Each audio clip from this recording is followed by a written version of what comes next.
Tes.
Nah, udah. Ya, siap. Aman, udah tolong. Aman. Alhamdulillah.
Cek testing.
Assalamualaikum warahmatullahi wabarakatuh.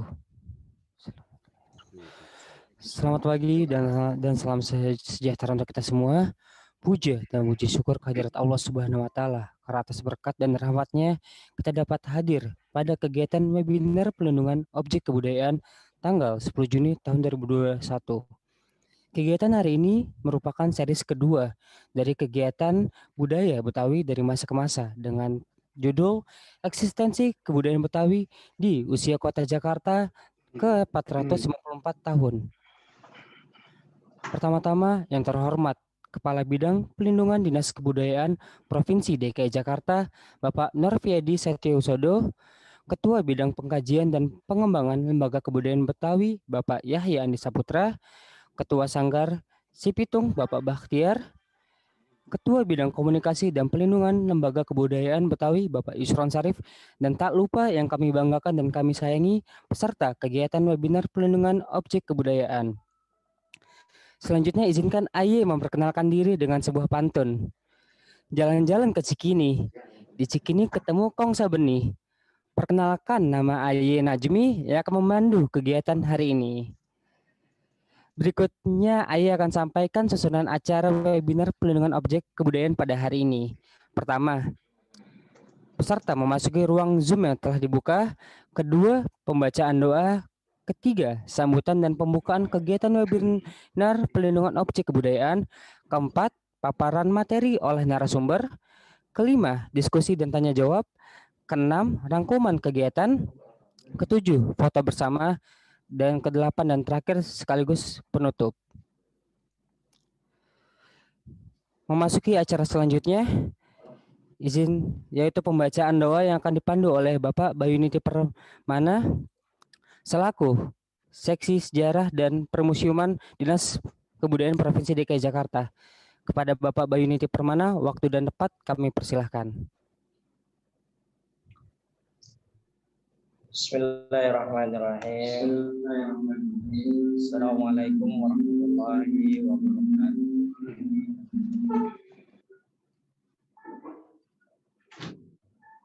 Timun muda buat acara. Diambil 2 dari lemari es. Mari Bapak Ibu, saudara-saudari, kita biar acara jadi mudah dan lancar. Kita berdoa supaya semuanya sukses. Bagi saudara-saudara semua yang beragama Islam, kita akan memulai doa ini dengan berdoa kepada Allah Subhanahu wa taala dengan menggunakan doa-doa yang bahasa Arab selain muslim ya, yang untuk bisa berdoa beragama dan Bismillahirrahmanirrahim. Alhamdulillahirabbil alamin. Allahumma shalli ala sayyidina Muhammadin wa ala alihi wa ashabihi ajma'in.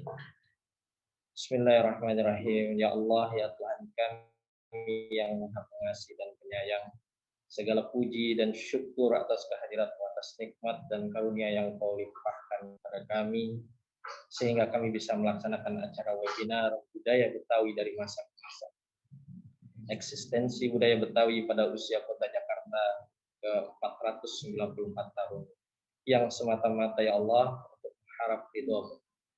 Ya Allah, ya Tuhan kami, dengan segala kerendahan hati kami mohon kepada-Mu, jadikanlah acara ini sebagai momentum untuk meningkatkan pengetahuan dan kemampuan kami dalam melestarikan warisan budaya negeri ini, khususnya di Provinsi DKI Jakarta.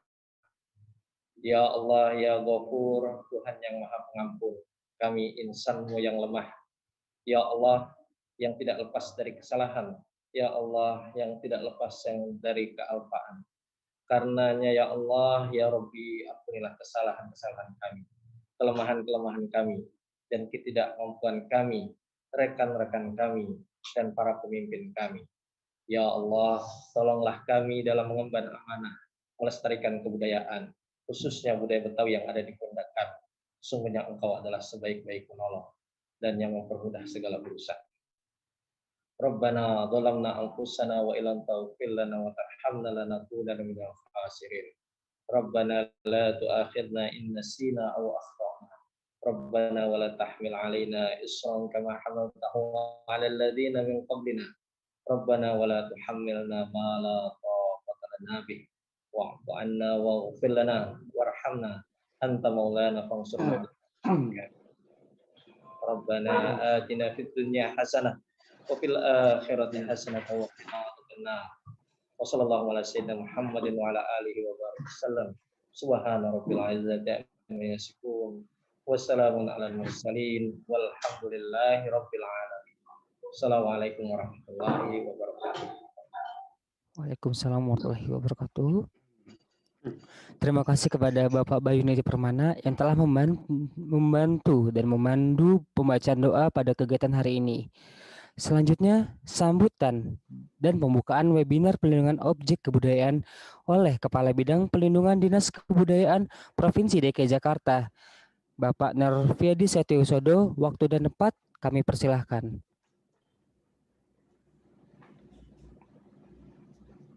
Baik, cek.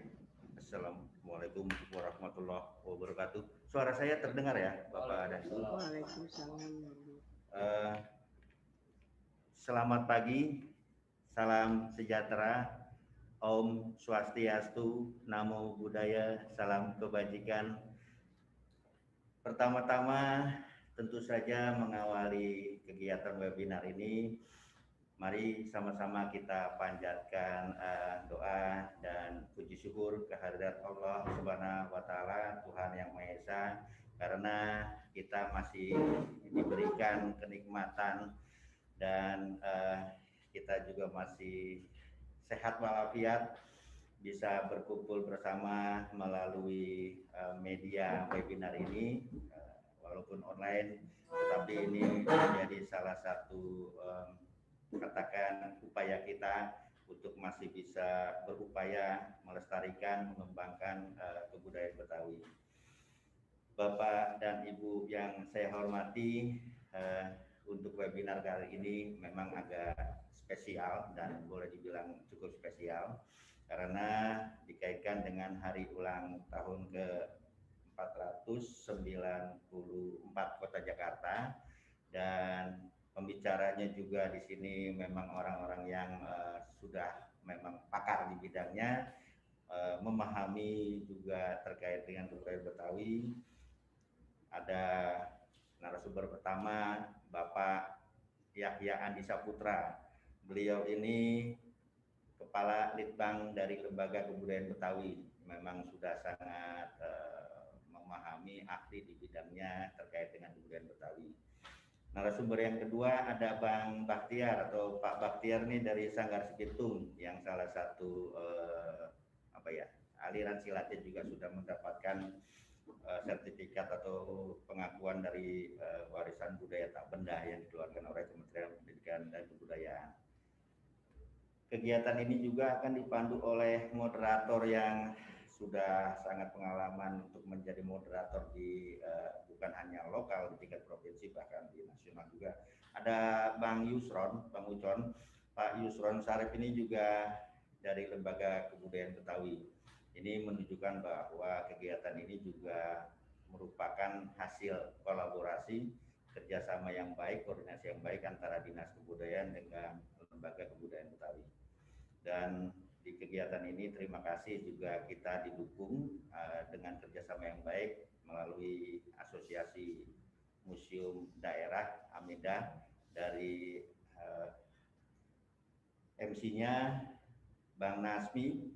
Ini juga akan membawa acara ini sehingga nantinya bisa lebih menarik, cair suasananya, diskusinya bisa lebih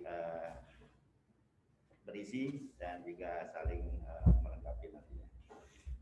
Bapak Ibu para narasumber dan peserta webinar yang saya hormati, Kepala Dinas Kebudayaan yang sudah membuka rangkaian kegiatan ini di webinar perdana beberapa minggu yang lalu juga menitipkan salam hormat dan mendukung kegiatan ini sehingga rangkaian kegiatan yang direncanakan 8 kali dapat tetap berlanjut dengan tema-tema yang nantinya akan bervariasi, dengan tujuan utamanya adalah melindungi, mengembangkan, memanfaatkan dan juga membina kebudayaan atau khususnya budaya Betawi yang ada di Provinsi DKI Jakarta. Dan tidak berpanjang lebar, tidak juga menghabiskan waktu cukup lama, Kalau tadi diawali dengan pantun, saya juga izinkan untuk berpantun membuka acara ini. Jalan-jalan ke Taman Mini. Jangan lupa mampir beli panci. Selamat mengikuti webinar ini. Dan kalau ada webinar lagi, ayo kita ikuti lagi. Terima kasih. Wassalamualaikum warahmatullahi wabarakatuh. Selamat siang, salam sejahtera, Om Swastiastu, Namo Buddhaya. Terima kasih. Terima kasih kepada Bapak Norviedi Setiohusodo selaku Kepala Bidang Pelindungan Dinas Kebudayaan Provinsi DKI Jakarta yang telah memberikan sambutan sekaligus pembukaan kegiatan webinar pelindungan objek kebudayaan. Nah, tidak lupa saya ingatkan kepada seluruh peserta untuk aktif pada diskusi kali ini karena akan ada hadiah yang menarik yang bisa didapatkan para peserta. Sebelum memasuki acara inti, izinkan saya memperkenalkan moderator yang akan memandu jalannya diskusi pada kesempatan kali ini. Tadi Bapak Kepala Bidang telah menyebutkan, beliau adalah Bapak Yusron Syarif. Bapak Yusron Syarif lahir di Jakarta pada tanggal 27 Januari tahun 1963. Beliau menyelesaikan studi S1-nya di FISIP Universitas Indonesia tahun 1989. Beliau pernah menjadi news producer Metro TV tahun 2001 sampai 2004, news producer SCTV tahun 2004 sampai 2007, TV One sebagai eksekutif produser tahun 2007 sampai tahun 2018, dan saat ini aktif sebagai Ketua Bidang Informasi dan Komunikasi Lembaga Kebudayaan Betawi. Kepada moderator, waktu dan tempat kami persilahkan.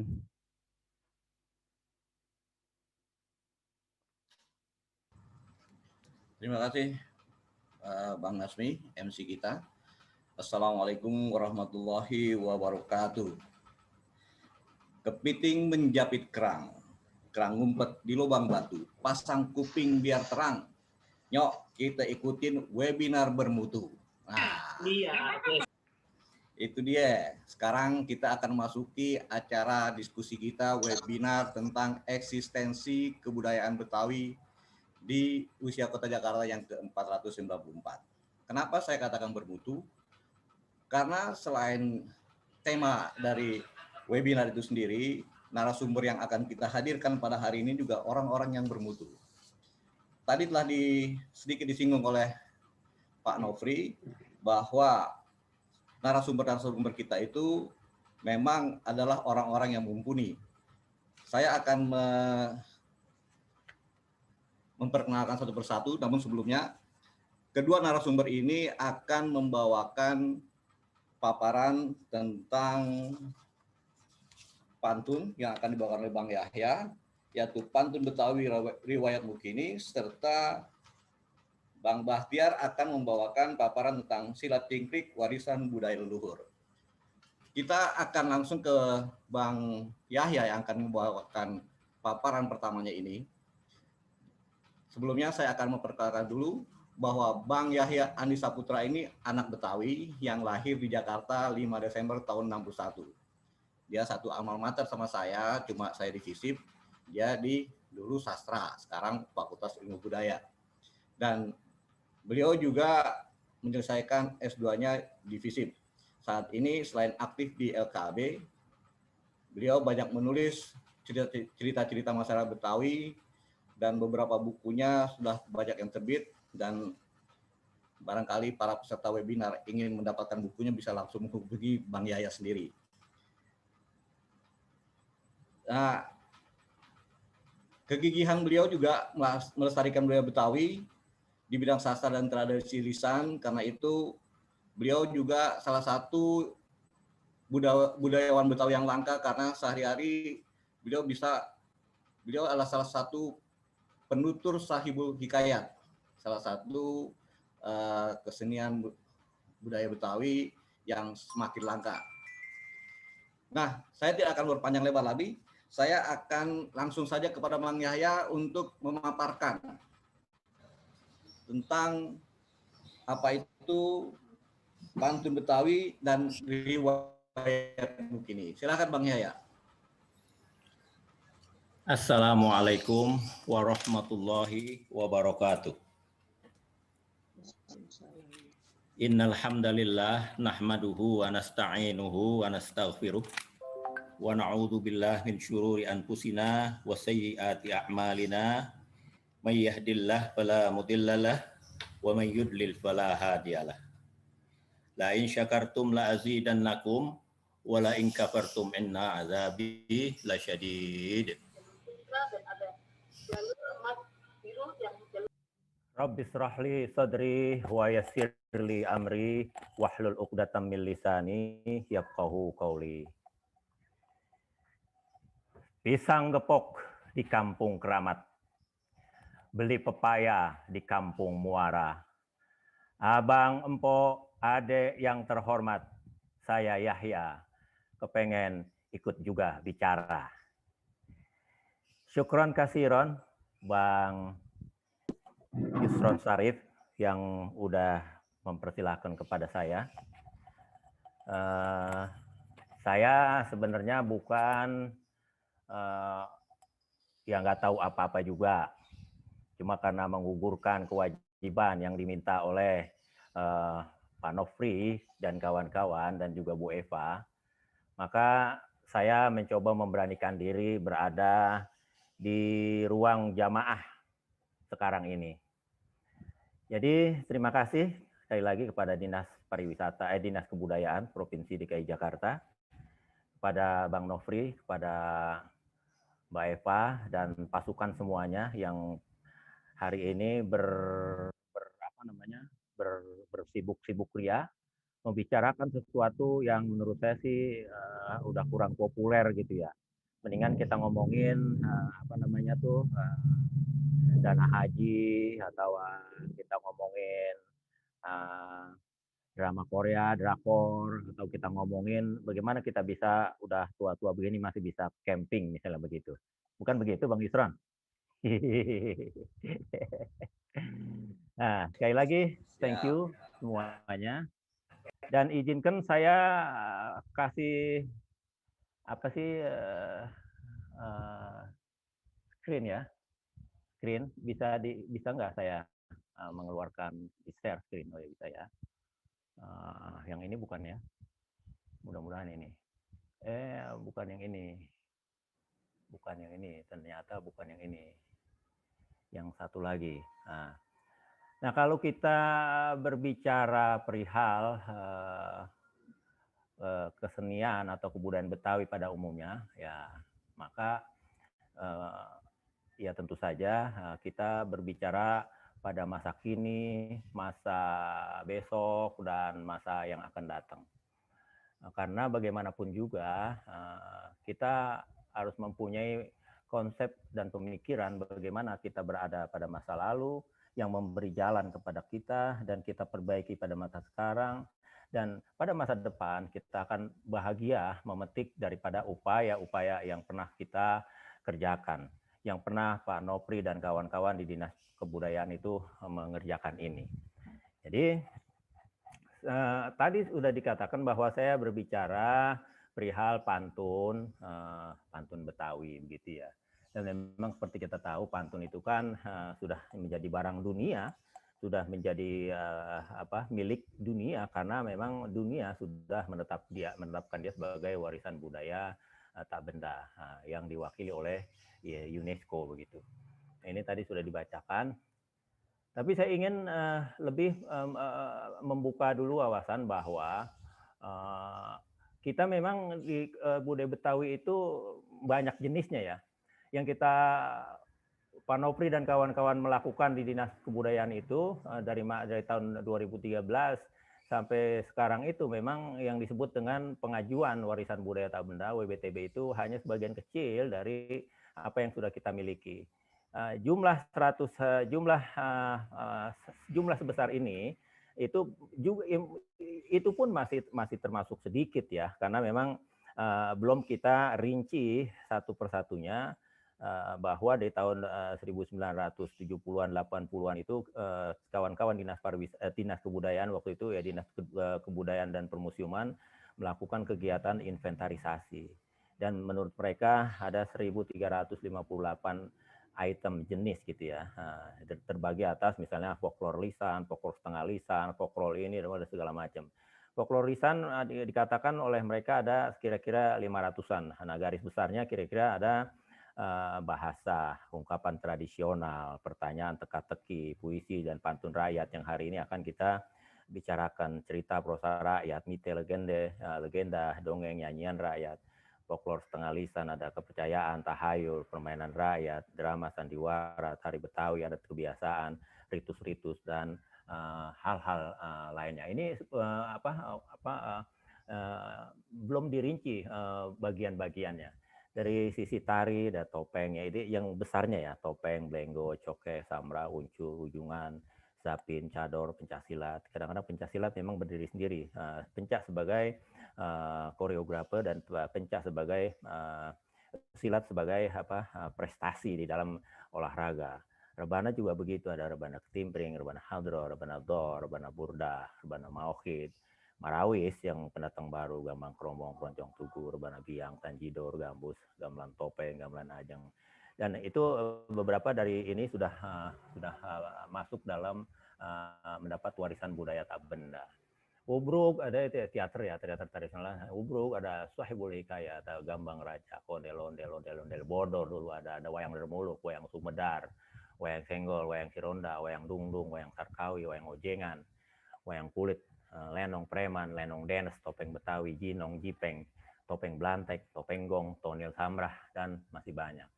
Jadi kalau kita berbicara di sini teater wayang dalam pemahaman di sini bukan wayang sebagaimana wayang kulit Purwa ya, wayang kulit ya, sebagaimana kita tonton wayang kulit gitu. Tapi pemahaman wayang kulit dulu itu, maka ada istilah anak wayang. Jadi itu sebetulnya jenis lain dari seni pertunjukan yang kemudian dia di tahun awal abad 20 tahun 1900-an itu ada model komedi Istanbul, kemudian ada Dardanella. Maka wayang itu adalah jenis lain untuk penamaan saat itu adalah seni pertunjukan rakyat Betawi yang kemudian dia bermetamorfosa menjadi wayang kulit menjadi lenong gitu ya, lenong denes kah atau lenong preman. Nah, jadi kira-kira begitu kalau kita berbicara pada lempengan ini. Maka saudara-saudaraku, pantun itu tidak lain adalah bagian kecil daripada kesusastraan. Maka masyarakat Betawi mengenal sastra Betawi itu udah sejak lama. Bagaimana mereka bersastra? Ya ada yang didendangkan, dikisahkan, dibaca. Didendang dan dikisahkan itu ya tentu saja lisan. Bagaimana sering saya diundang untuk menyampaikan sastra lisan Betawi yang bernama Sahibul Hikayat. Yang dibaca tentu saja sastra lisan. Kenapa kesusastraan itu hidup? Ya kan ada pendukungnya, ada orang Betawi, ada yang nanggap, ada yang mendengerin, ada yang bikin, ada tukang cerita yang suka mendendangkannya, ada tukang hikayat, ada tukang yang mendongeng, ada anak teman-teman kita, anak-anak muda yang menyanyikannya dalam bentuk gambang rancak misalnya. Jadi atau kesenian-kesenian lain yang mengandung nilai sastra di dalam lokus atau teks-teks yang ada pada dia. Jadi sastra Betawi itu ada sastra lisan, ada sastra tulisan. Nah, sastra lisan itu ya memang dia itu banyak macamnya ya. Kalau kan setiap jenis kesenian di dalamnya memiliki teks. Baik teks narasi, baik teks nyanyian, teks syair, teks pantun, teks jampe-jampe itu selalu ada. Bagaimana ada pantun, ada syair, ada dongeng disebut buleng atau buleng, kemudian ada Sahibul Hikayat, ada topeng, ada lenong, ada rancak, ada tonil samra, ada wayang kulit Betawi, ada ngerahul, ada jampe dan seterusnya. Jadi bagaimanapun juga pada jenis-jenis pertunjukan ini senantiasa di dalamnya ada termaktub bagian penting pendukung dari si tonil, si rancak, si lenong itu teks-teks sastra yang ada di dalamnya. Baik sastra yang disampaikan dalam bentuk dialog dan segala macam, ada juga sastra ya bentuk-bentuk yang dinyanyikan.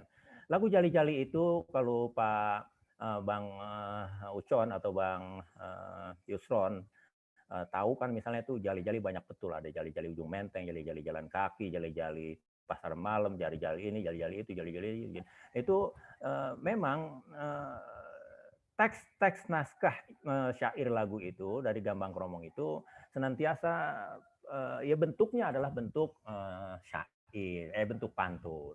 Ini dia si Jali-Jali, lagunya enak merdu sekali. Capek sedikit kagak peduli, asal tentuan senang di hati. Jadi itu yang standar ya. Kalau ujung menteng, jalan kaki, pasar malam itu tentu saja pantunnya juga berbeda-beda.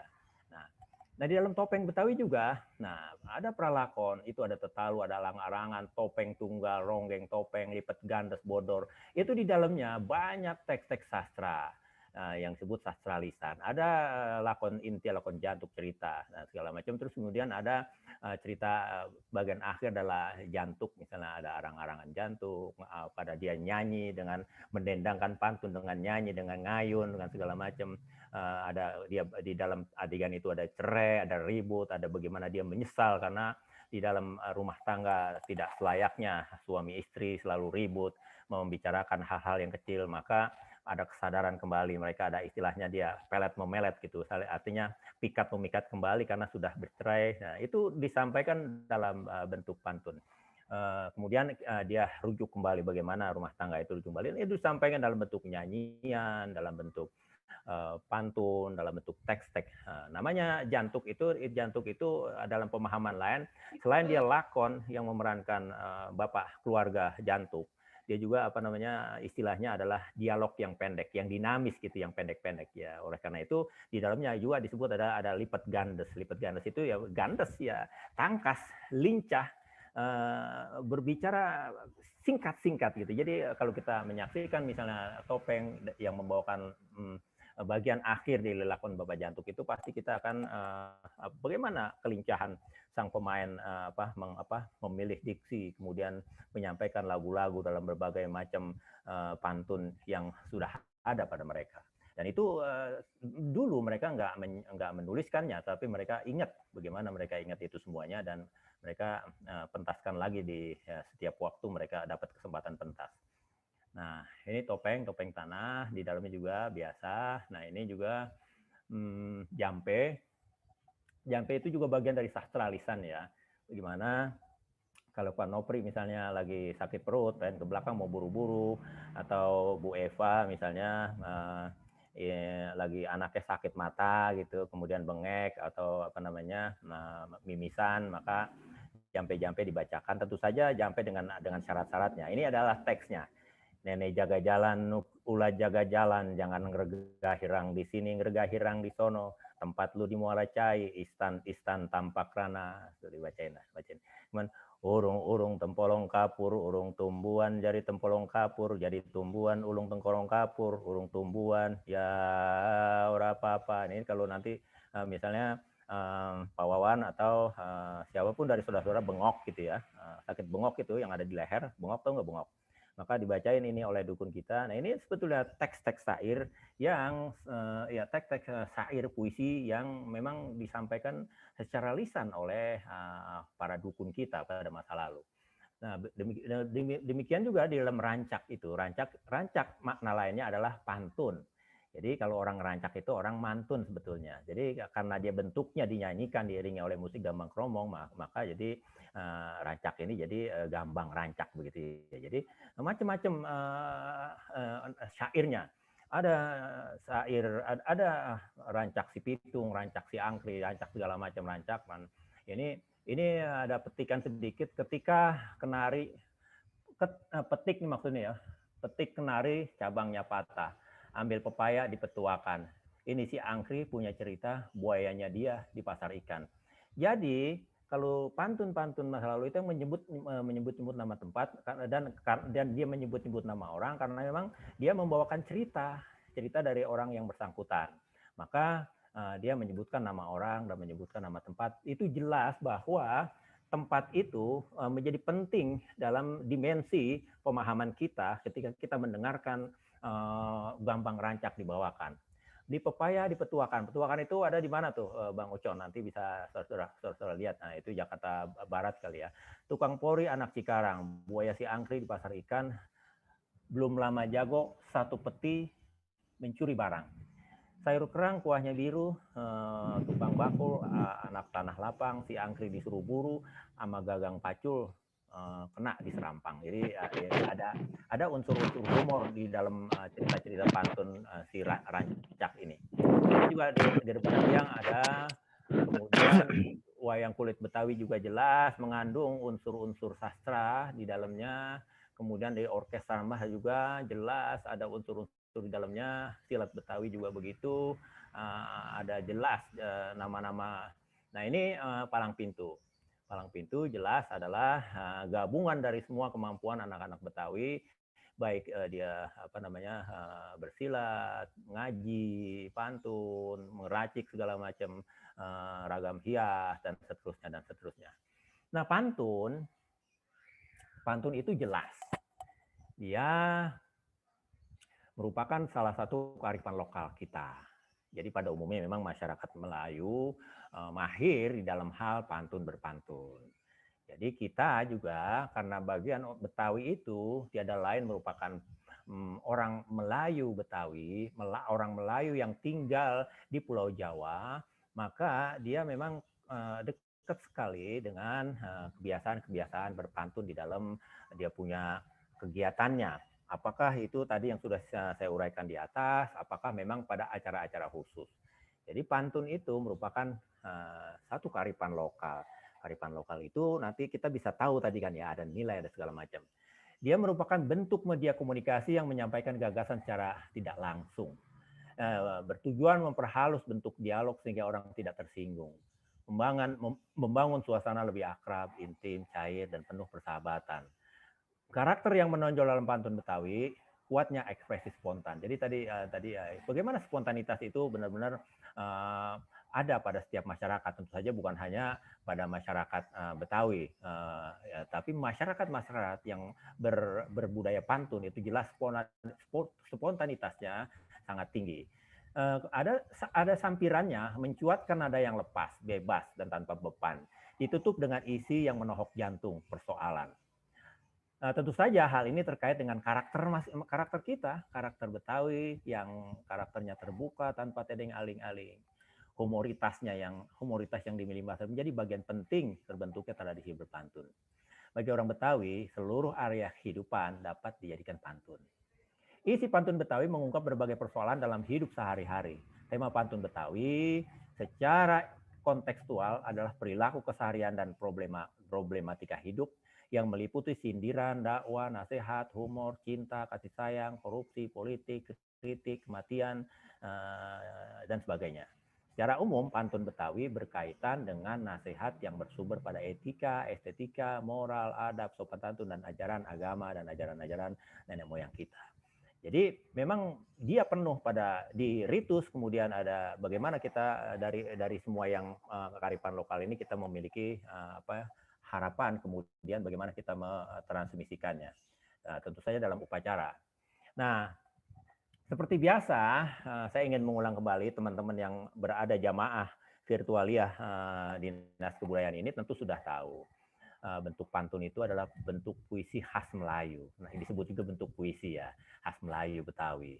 Tiap kuplet, tiap baris terdiri atas 4 baris atau 4 larik. Setiap larik terdiri atas 4 kata. Persamaan bunyi pantun, rima, AB, AB atau AA. Jadi kalau di Betawi, pantun itu ya AB-AB atau AA, itu biasa. Saya membaca puluhan buku pantun yang diterbitkan sejak awal abad 20, tahun 1900-an sampai yang masa pendudukan Jepang, itu jelas penuh di dalamnya dengan rima AB-AB. Jadi tiap larik terdiri atas 4 kata dan setiap baris itu kalau dihitung secara suku kata antara 12 sampai 15 suku kata. 2 larik pertama disebut sampiran, 2 larik terakhir disebut isi. 2 larik pertama tidak berkaitan dengan 2 larik akhir dari sisi isi. Hubungannya pada bunyi dan irama yang erat. Yang baik ada rima tengah, ada rima sempurna.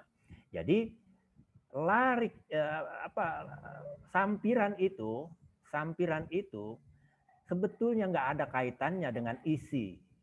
Yang berkaitannya itu hanya rimanya dan citraan bagaimana isi itu akan disampaikan. Jadi citra isi sudah bisa kita terka sebetulnya dari rona pilihan kata yang ada di lampiran. Jadi kira-kira begitu. Nah, kemudian kalau rima itu jelas ya. Nah, ini ingin saya kasih contoh. Nah, Yun Ayun Siti Aisyah mandi di kali rambutnya basah. Tidak sembayang, tidak puasa, di dalam kubur mendapat siksa.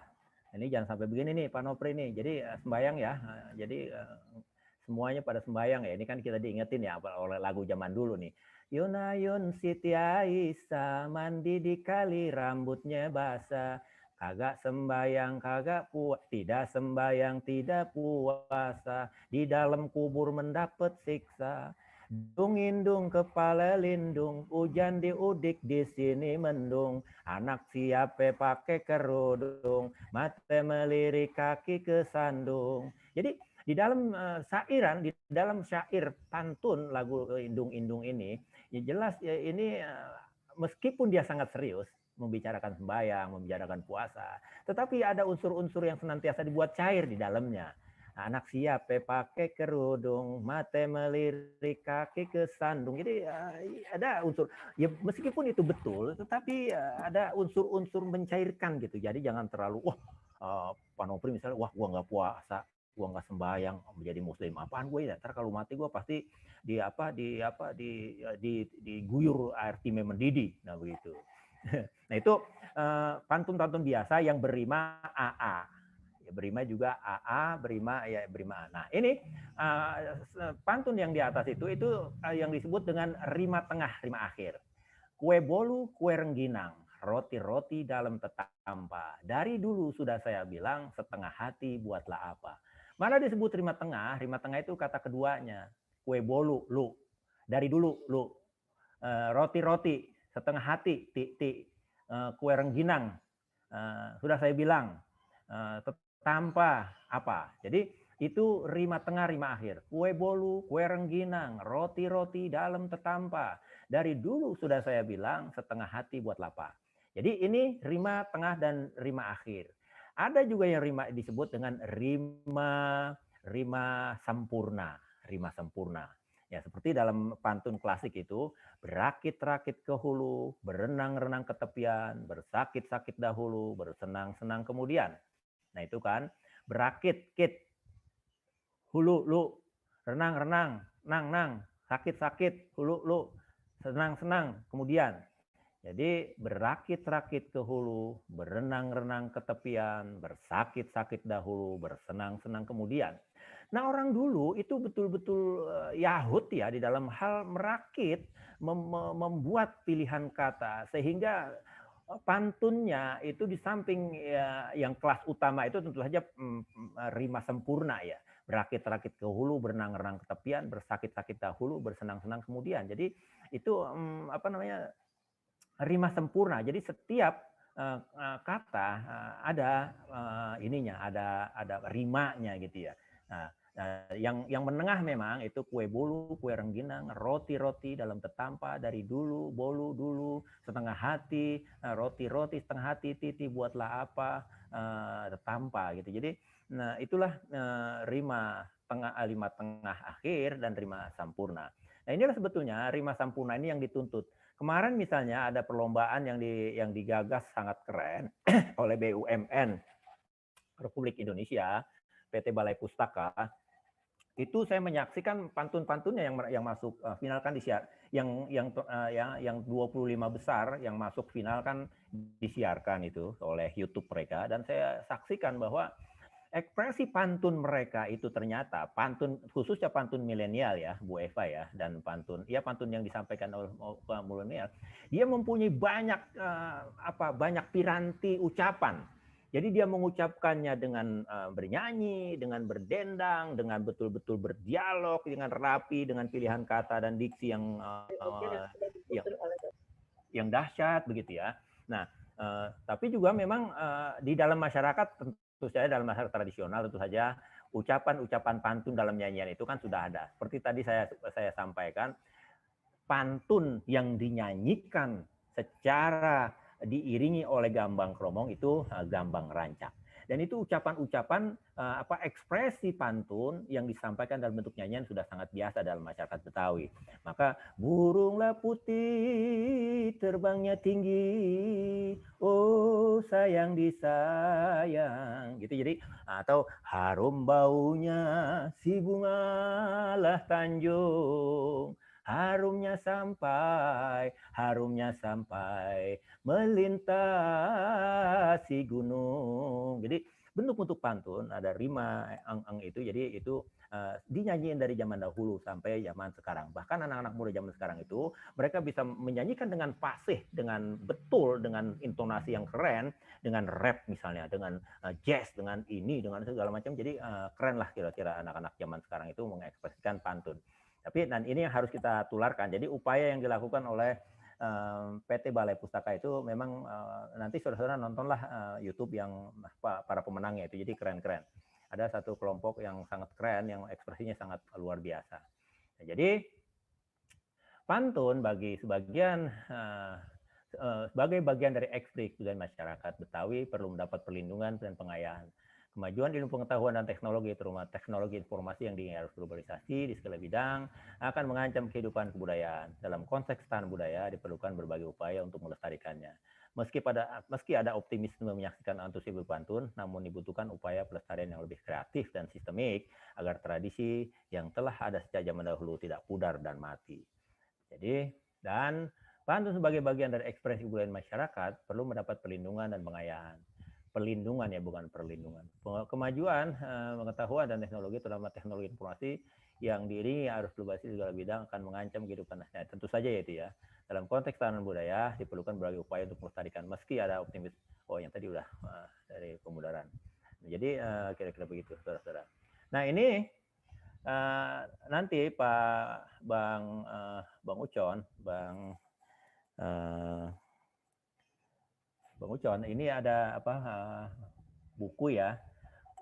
Saya akan kasih hadiah 5 orang, siapa yang nanti bisa diskusi dan bertanya, nanti dicatat aja ya. Siapa yang bertanya dan nanti dipilih akan mendapat, akan saya kirim buku ini, Jantuk Pertumbuhan dan Perkembangan. Ini buku nanti saya akan kasih hadiah kepada saudara-saudara. Selain hadiah yang sangat menawan tadi dari Dinas Kebudayaan, saya akan kasih bonus ini kepada engkau 5 orang yang dianggap oleh moderator pertanyaannya keren atau diskusinya keren. Jadi kira-kira begitu. Sawo muda kulitnya basah, daun miyana campurin paya. Kalau ada kata yang salah, mohon kiranya maafin saya. Wallahul muwaffiq ila aqwamit thoriq. Walafu minkum. Wassalamualaikum warahmatullahi wabarakatuh. Saya kembalikan kepada Bang Ucon. Baik, terima kasih Bang Yahya. Menarik sekali ulasannya tentang pantun dan banyak hal-hal baru mungkin ya yang kita dapatkan dari uraian Bang Yahya tadi, dan juga ada kejelasan tentang apa itu pantun, bagaimana rima, bagaimana sampiran, bagaimana isi gitu ya.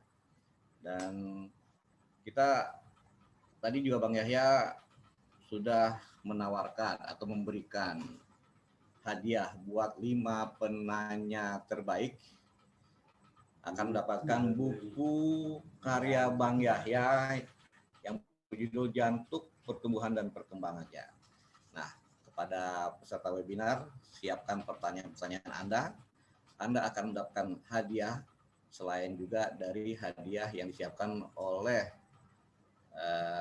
DKI, Dinas Kebudayaan dalam hal ini.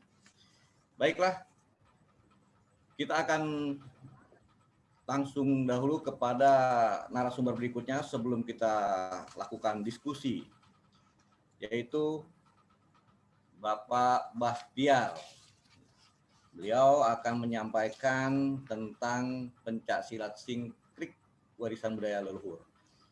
Sebelumnya saya akan memperkenalkan dulu siapa itu Bang Bahtiar ini. Bang Bahtiar adalah anak Betawi Rawablong.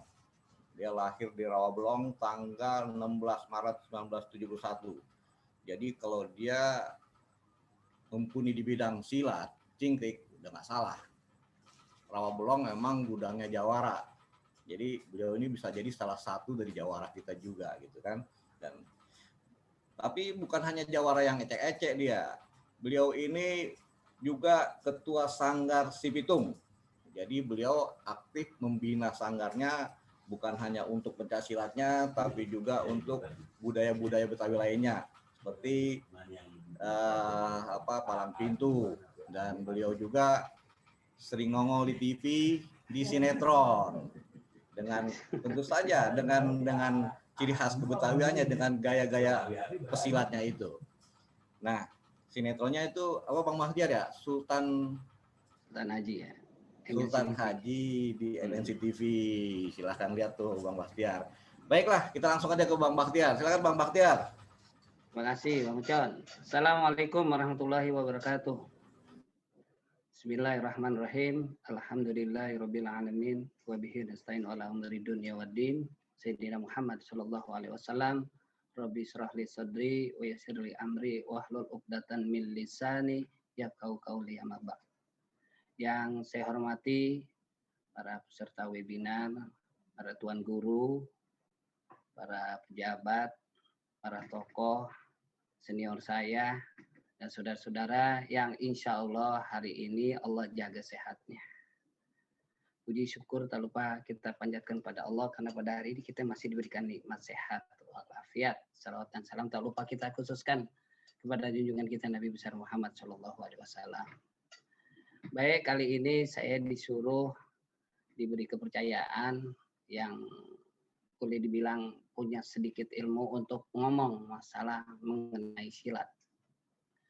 Dulu orang Betawi tidak mengenal itu yang namanya aliran-aliran silat yang berkembang sekarang itu dengan istilah nama Cingkrik, ada juga beksi, ada seliwa, ada trotok, ada bandul. Dulu orang lebih mengenal dengan istilah main pukul Betawi, ada tepak pukul atau main pukul. Tapi bukan konteks sekarang, kalau kita main pukul kita divisum masuk penjara. Kalau dulu main pukul lebih kepada sebuah gerakan silat ya. Jadi dia bilangnya main pukul. Nah ada dua di Betawi, kalau main pukul itu nggak lepas dari ngaji. Jadi dia awali dengan mengaji. Ya, mengaji dulu tentunya 5 waktu nggak ditinggal. Baru dia kemudian main pukul, belajar silat. Nah, main pukul konteks dulu lebih kepada bela diri, jaga hormat, jaga kehormatan, juga jelas melawan musuh ya, penjajah. Makanya dulu juga belajar ngumpet-ngumpet, takut ketahuan mata-mata, takut ketahuan kompeni Belanda, jadi belajarnya malam-malam. Nah kalau konteks sekarang nggak bisa diterapin begitu, karena kalau harus belajar malam-malam kesian yang pelajar, mahasiswa, dan pekerja. Sehingga tidak efektif untuk mereka kalau harus belajar misalnya di atas jam 10 atau di atas jam 12. Ya, ini tidak efektif gitu. Makanya mereka dulu lebih kepada kepentingan keamanan. Nah, kalau yang sekarang kita harus merubah mindset bagaimana silat Betawi atau main pukul Betawi itu harus belajar terang-terangan. Karena makin lama masuknya bela diri luar, khususnya dari luar negeri, itu sudah menguasai ranah pendidikan. Misalnya masuk ke ranah sekolah SD, SMP, SMA, bahkan universitas. Kan akan naib sekali misalnya kalau saya guru silat Cingkrik ketika anaknya masuk sekolah belajarnya taekwondo, judo, capoeira, jitsu, sehingga kita menjadi penonton, jadi tamu di rumahnya sendiri. Nah ini kan PR besar buat kita selaku pelaku silat Betawi. Nah di silat Betawi ini cuma bagian kecil ya kalau Cingkrik, karena hampir ratusan aliran silat Betawi ada di tanah Betawi. Ada di daerah Tanah Abang itu aliran Sabeni, ada Rahmat. Ada di daerah Joglo Meruyat, Sukojor, ada Gamblong.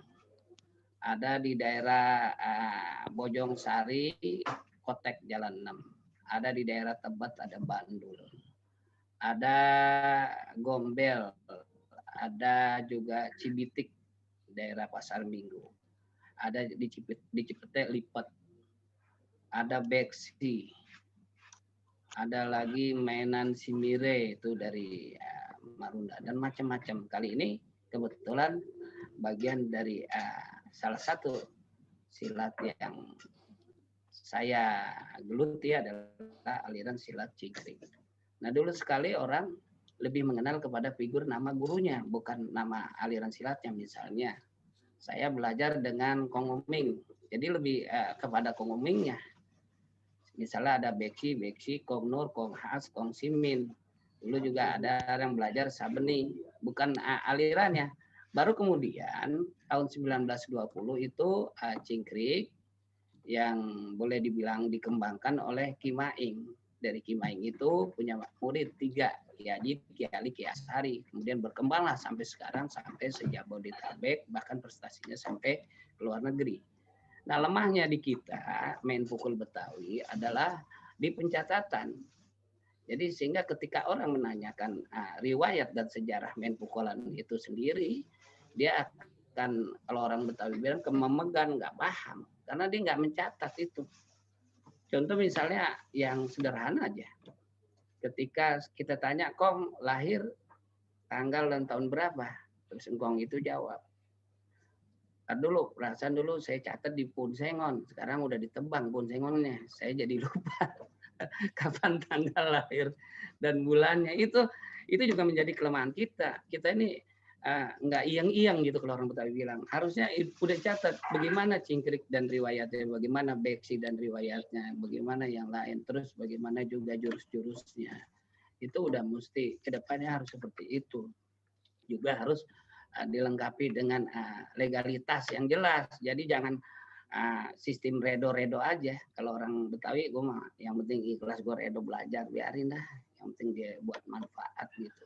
Tapi kedepannya kan orang perlu legalitas yang jelas, sehingga kita tidak lagi diakui oleh tetangga kita yang ngaku-ngaku ini bela diri dari ini, tahu-tahu ada di seberang sono negara lain. Dia udah bikin legalitas yang jelas gitu. Nah, ada satu yang menjadi keprihatinan saya gitu ya. Begitu banyak aliran silat Betawi sampai hari gini. Mungkin kalau saya salah tolong nanti di diskusi ini dibenerin. Kita kagak punya padepokan khusus silat tradisional Betawi sampai hari gini. Jadi kita latihan seada-adanya. Ada yang nggak punya tempat di jalanan, ada yang nggak punya tempat di belakang ini, ada yang nggak punya tempat minjem halaman sekolah, ada yang nggak punya tempat halaman bulu tangkis. Kalau hujan bubar, sementara bela diri luar udah enak masuk full AC, tertutup, hujan nggak kehujanan, panas nggak kepanasan. Nah, kalau bela diri yang sekarang sedang menggeliat ini, mereka memang bergerak karena panggilan hati bagaimana silat tradisi Betawi tetap berkembang dan lestari. Nah, itu yang menjadi keprihatinan. Alhamdulillah sampai sekarang ini bela diri silat tradisional Betawi terus berjalan karena semangat girohnya bagaimana mempertahankan tradisi silat Betawi. Nah, kenapa juga ada pertanyaan juga di teman-teman, silat Betawi kok bisa dihitung jari ketika masuk IPSI gitu ya. Kebanyakan yang alergi, karena emang gini, orang Betawi itu kan apalagi main pukulannya diatur-atur, misalnya mukul ke dada atau ke perut. Ketika masuk IPSI kan harus prestasi dipukul itu. Sementara di ajaran silat Betawi, maaf, ketemu biji pukul biji, ketemu dada ketemu pukul dada, apa aja gitu. Jadinya memang kan kita diajarkan ada sila sambut gulung. Sambut gulung itu melenturkan gerakan badan atau refleks. Yang kedua sambut jadi. Nah, ini sambut jadi ini yang ngeri nih. Bisa jadi patah, jadi keseleo, jadi mati, kan gitu. Saya kira itu aja dari saya, karena kita akan lebih efektif lagi nanti ada tanya jawabnya, kita berdiskusi sama-sama. Saya mau coba belajar pantun karena kebenaran ada Tuan Guru Yahya ini, maestro pantun saya, panutan saya. Kalau salah, tolong dibenerin dikit. Jalan-jalan ke Ciawi, ke Sukabumi, kita bertemu. Melalui webinar budaya Betawi, kita bersilaturahmi dan dapat ilmu. Dari saya. Wassalamualaikum warahmatullahi wabarakatuh. Waalaikumsalam warahmatullahi wabarakatuh. Terima kasih Bang Bahtiar. Sebelum kita masuk ke diskusi, untuk lebih menegaskan lagi dan lebih tahu lagi itu siapa Bang Bahtiar, kita akan ikuti dulu nih peragaan main pukulnya Bang Bahtiar. Ya.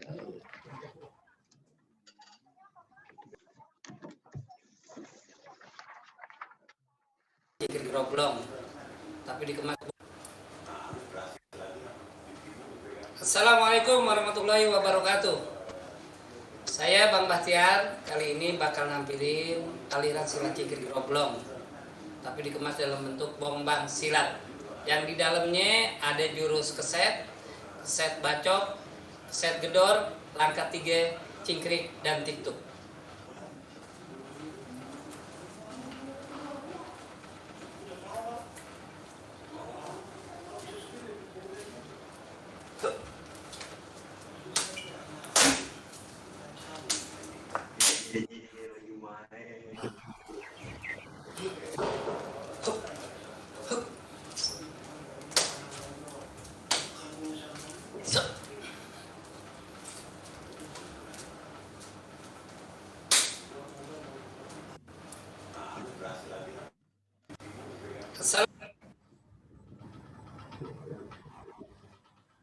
Ya, begitu tuh penampilannya Bang Bahtiar. Keren kan?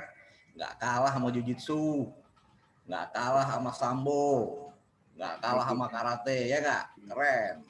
Baiklah, kita langsung aja buka diskusi kita pagi ini. Silakan para peserta webinar untuk memberikan pertanyaannya atau minta penjelasannya lebih jauh kepada kedua narasumber kita. Bang Yahya Andi Saputra tentang pantun Betawi dan Bang Bahtiar tentang silat cingkrik ya atau silat Betawi pada umumnya. Silakan. Kami buka pertanyaan pada peserta.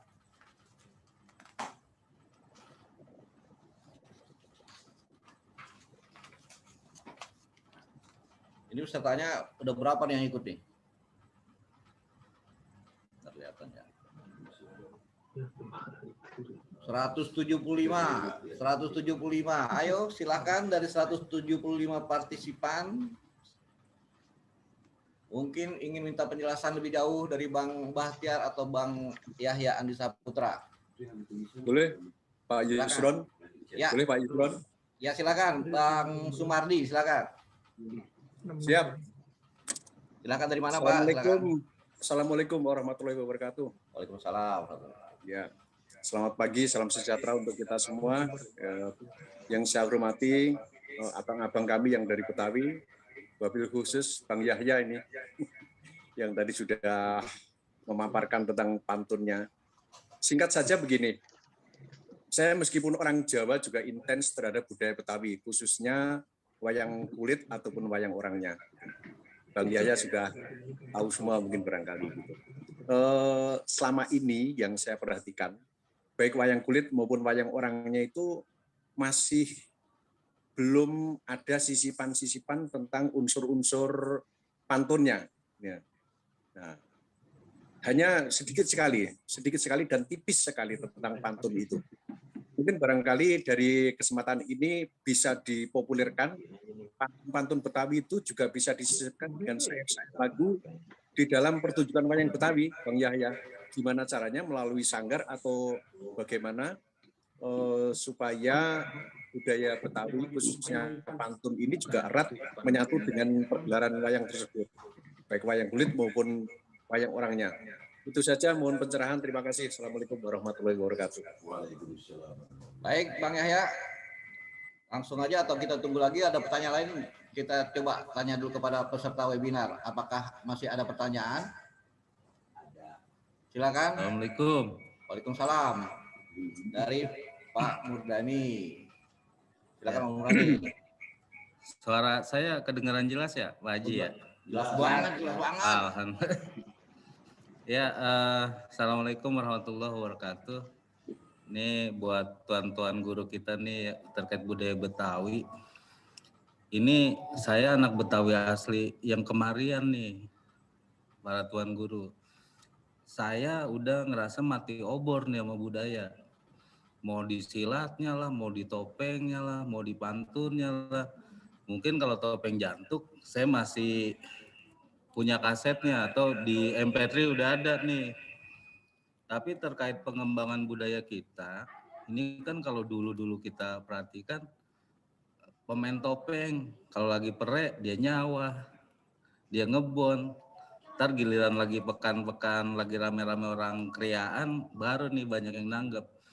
Nah, kondisi sekarang kan kita kagak bisa begitu nih. Kerjaan, waktu jamnya kita udah diatur. Yang kerja di pabrik, yang kerja di kantor. Akhirnya nih kita punya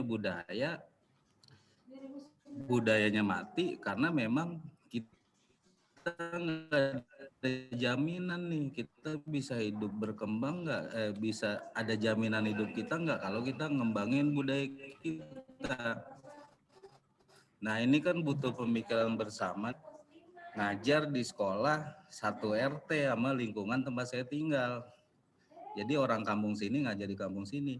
Tapi secara budaya ini kita nggak bisa banyak-banyak ngembangin karena memang ini kan butuh kolaborasi bersama nih antara dinas terkait dari pemerintah, dari masyarakat, dari sanggar-sanggar supaya memang misalnya sanggar bisa ngisi eskulnya di sekolah.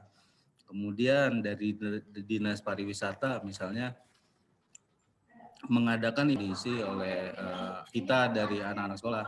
Ini kan minim banget nih, apalagi kondisi pandemi kayak gini nih, repot bubar yang ada, karena ya emang kegiatannya nggak ada, dan kalaupun masih ada juga bisa dihitung sama jari. Jadi termasuk gini Tuan Guru, kita butuh buku-buku terkait budaya Betawi. Ini langka banget. Saya baru kemarin tahu yang berpengaruh pada abad 19, abad 20 itu baru dapat kemarin gitu. Sedangkan budaya yang lainnya aja kita gelap ini. Wayangnya kita nggak tahu. Inian apa namanya? Sohibul Hikayat dulu pernah ada di radio. Sekarang udah bisa dihitung orang dengerin radio. Udah nggak ada. Jadi tambah gelap lagi nih. Kayak materi tadi yang disampaikan sama yang pertama tadi ya. Ini kata saya, ini penting banget nih dibawa kepada lembaga pendidikan yang ada di DKI untuk kita mengenalkan budaya kita ke generasi-generasi berikutnya nih. Mau dia asli sini kek, mau dia pendatang kek, selama dia sekolahnya di Jakarta, ya aku udah tahu budaya Jakarta. Kayak gitu. Nah berarti kan ini bisa masuk nih ke dinas pendidikan. Nah saran saya coba kita bangun kolaborasi yang kuat supaya kita nggak mati obor nih sama budaya kita. Terima kasih begitu Tuan Guru kira-kira. Assalamualaikum. Waalaikumsalam warahmatullahi wabarakatuh. Baik Bang Murdani, kita kasih kesempatan satu orang lagi, kita 3 aja dulu ya. Satu orang lagi, siapa yang mau nanya? Silakan kepada Bang Bahtiar tentang silat. Pengen tahu kali jurus-jurus yang mematikannya tadi dan ketemu ini, kamu ketemu Ono gitu kan. Silakan nanya. Juga kepada Bang Andi, Bang Yahya. Kalau Bang Yahya bisa tanya tuh pantun-pantun yang agak-agak bisa meret orang kayak gimana ya gitu Bang Yahya. Ayo para peserta silakan. Ada 175 176. Assalamualaikum. Salam. Silakan Bang Wayu. Bang.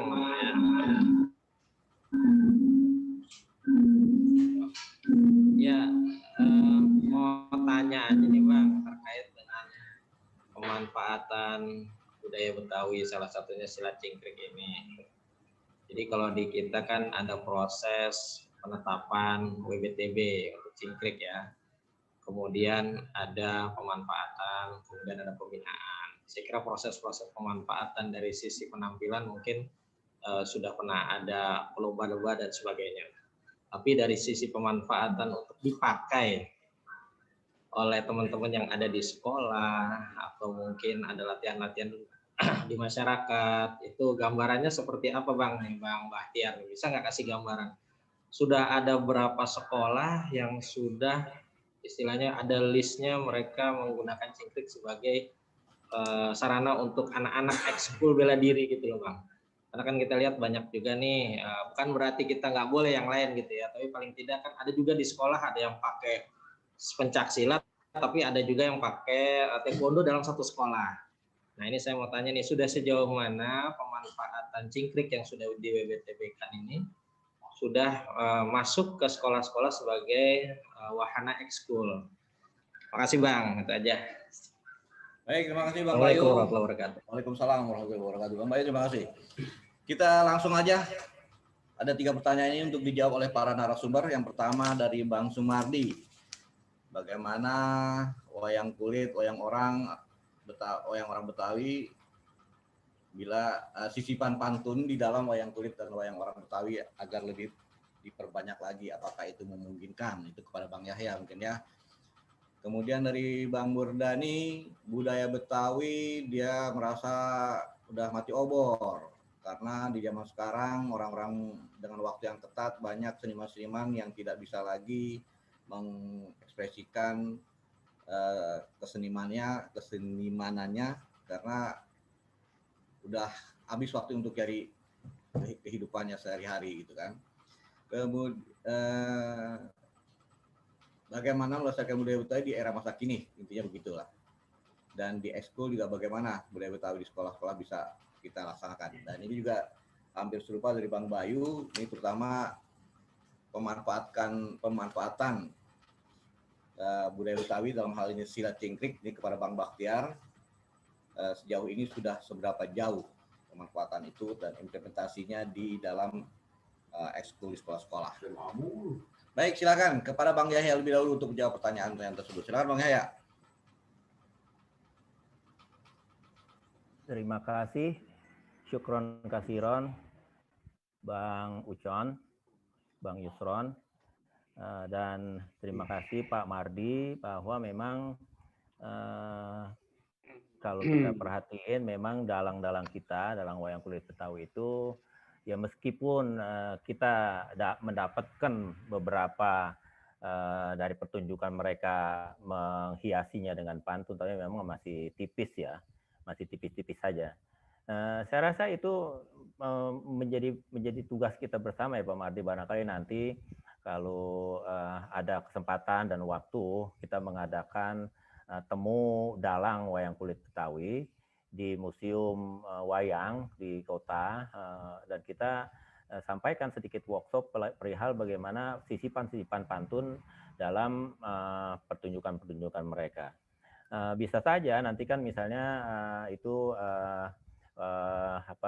Ki Semar Badranaya yang memang bisa bebas dan juga anak-anaknya itu lebih banyak menyampaikan hal-hal yang pesan-pesannya melalui pantun. Nah, itu kan akan lebih kaya kelihatannya ya. Jadi saya sih mengusulkan kepada Pak Mardi dan juga Pak Kepala Dinas kepada Dinas Kebudayaan atau kalau musim wayang itu di bawah Dinas Kebudayaan atau Dinas Pariwisata ya Pak Mardi.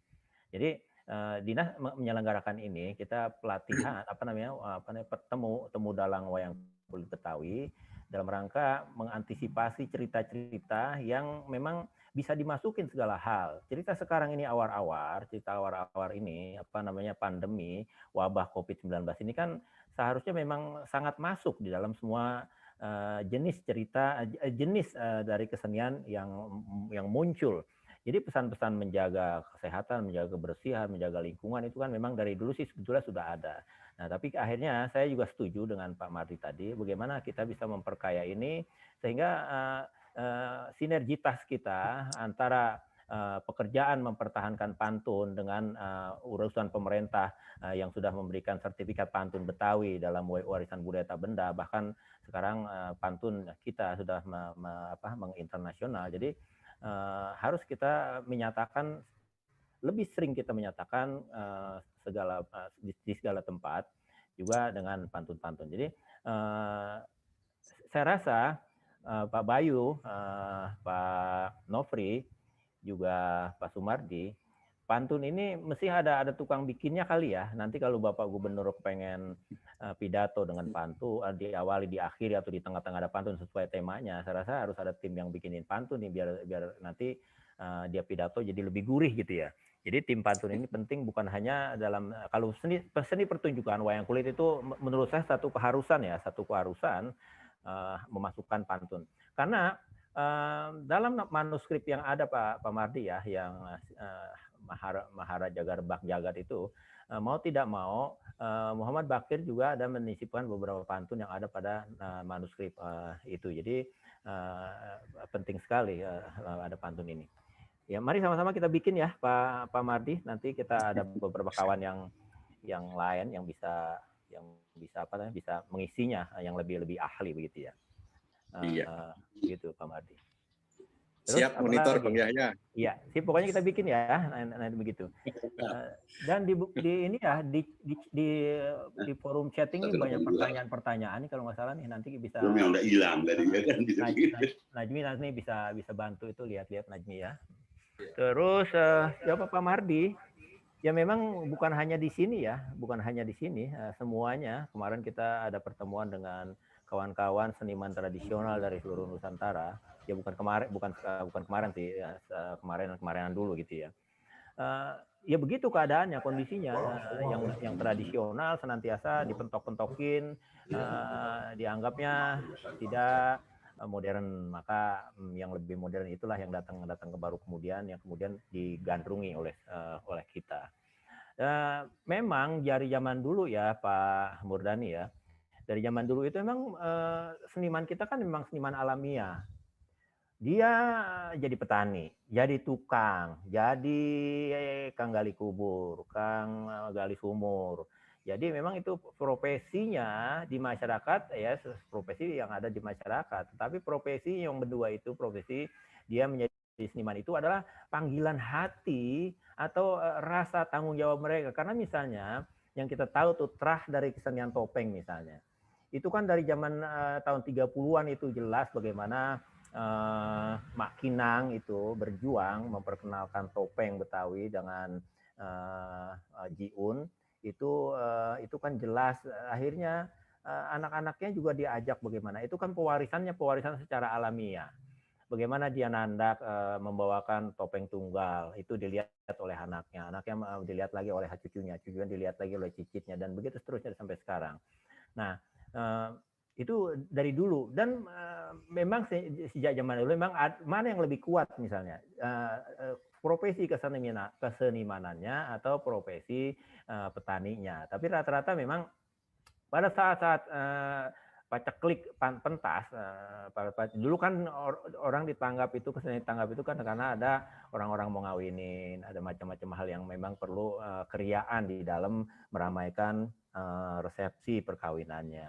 Nah, di saat-saat paceklik mereka kan memang ada yang menjadi tukang batu, menjadi tukang apa, sehingga memang dari sisi edukasi pendidikan formal jelas ya itu jelas nggak ada lah gitu, kira-kira dari pengalaman yang saya temukan, berdekat-dekatan kepada seniman tradisional dan dimanapun. Baru kemudian kawan-kawan kita yang bukan seniman tradisional, ketika mereka belajar di sekolah pendidikan seni itu barulah memang luar biasa. Jadi pewarisan transmisi kesenian itu memang dulu secara alamiah dia niru-niru Dan bahkan sampai sekarang kalau kita lihat seniman-seniman tradisional itu membawakan satu lakon, tetap lakonnya seperti itu ya, dari begitu, bahasanya begitu, sampaiannya begitu, bercandanya begitu, dan segala macam seperti itu. Dan memang sekarang perlu ada pewarisan secara ilmiah. Pewarisan secara ilmiah itu ya harus dibikin kurikulumnya. Sebagaimana Lembaga Kebudayaan Betawi dengan Dinas Pendidikan memang sekarang sedang berupaya memperbaiki kurikulum dari muatan lokal kebetawian di sekolah-sekolah, mulai dari sekolah SD sampai kepada perguruan, sampai pada sekolah menengah atas. Bahkan sekolah-sekolah SLB juga Bang Murdani ya, sekarang dia sedang diupayakan bagaimana anak-anak yang SLB, yang buta, yang tidak mendengar, yang nggak punya tangan, nggak punya kaki, itu bagaimana mereka juga ingin mengekspresikan kesenian Betawi yang mereka ketahui. Jadi ya begitulah kira-kira. Kita berupaya bersama-sama, Bang Murdani mengenalin kembali lagi siapa diri Bang Murdani, mencoba mendekati kembali, karena memang sekarang ini kita mendapatkan orang-orang yang serius mempelajari ini sedikit ya Bang Murdani ya, sehingga kalau memang misalnya Bang Murdani sangat serius gitu, lebih sering-sering kita berkomunikasi ke Lembaga Kebudayaan Betawi, karena di Lembaga Kebudayaan Betawi meskipun orang-orangnya belum banyak yang ahli, tapi sama-sama kita ngobrol, kita ngaji budaya, ada setiap hari Kamis, nanti sore ada ngaji budaya juga, dan seterusnya. Kita bisa belajar sama-sama, sehingga yang nggak tahu kita cari kemana-mana. Saya sekarang sampai sekarang ini, bagaimana saya mencari bagaimana pemahaman orang Betawi terhadap air, pemahaman orang Betawi terhadap udara, pemahaman orang Betawi terhadap tanah.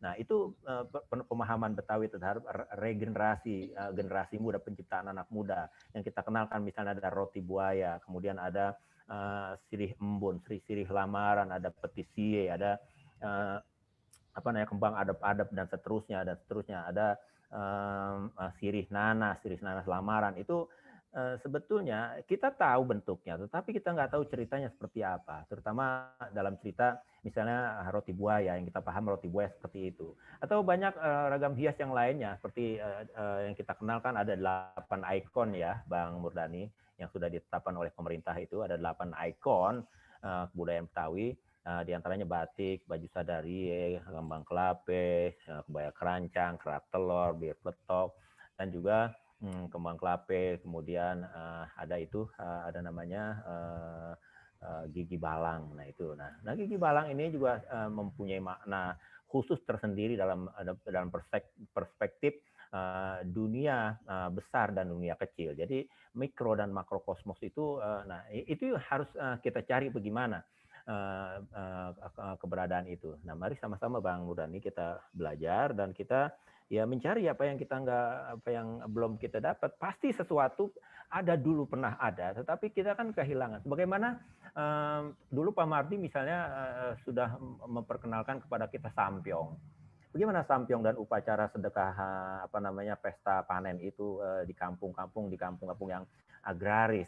Itu kemudian karena alat musik itu susah dari bambu, dan akhirnya dan teman-teman seperti tadi Bang Murdani bilang, ada yang menjadi satpam, ada yang udah bekerja, dan memang pemain-pemain musik sampyong itu adalah akhirnya dia lebih memilih dapur dengan menjadi security, kemudian menjadi pegawai pabrik dan segala macamnya, sehingga kemampuan mereka dengan musik sampyong, dengan tari blengo, dengan tari uncul dan permainan ujungan itu nggak terekam dengan baik dan nggak tertransmisikan dengan baik, nggak terwariskan dengan baik, sehingga kita memang harus ada upaya nanti barangkali Pak Bayu bisa merekonstruksikan kembali bagaimana musik ini bisa hidup kembali, karena memang bagaimanapun juga sesuatu itu hidup kan dia nggak bisa berdiri sendiri ya Pak Bayu ya, Pak Uwe ya, karena sebagaimana dalam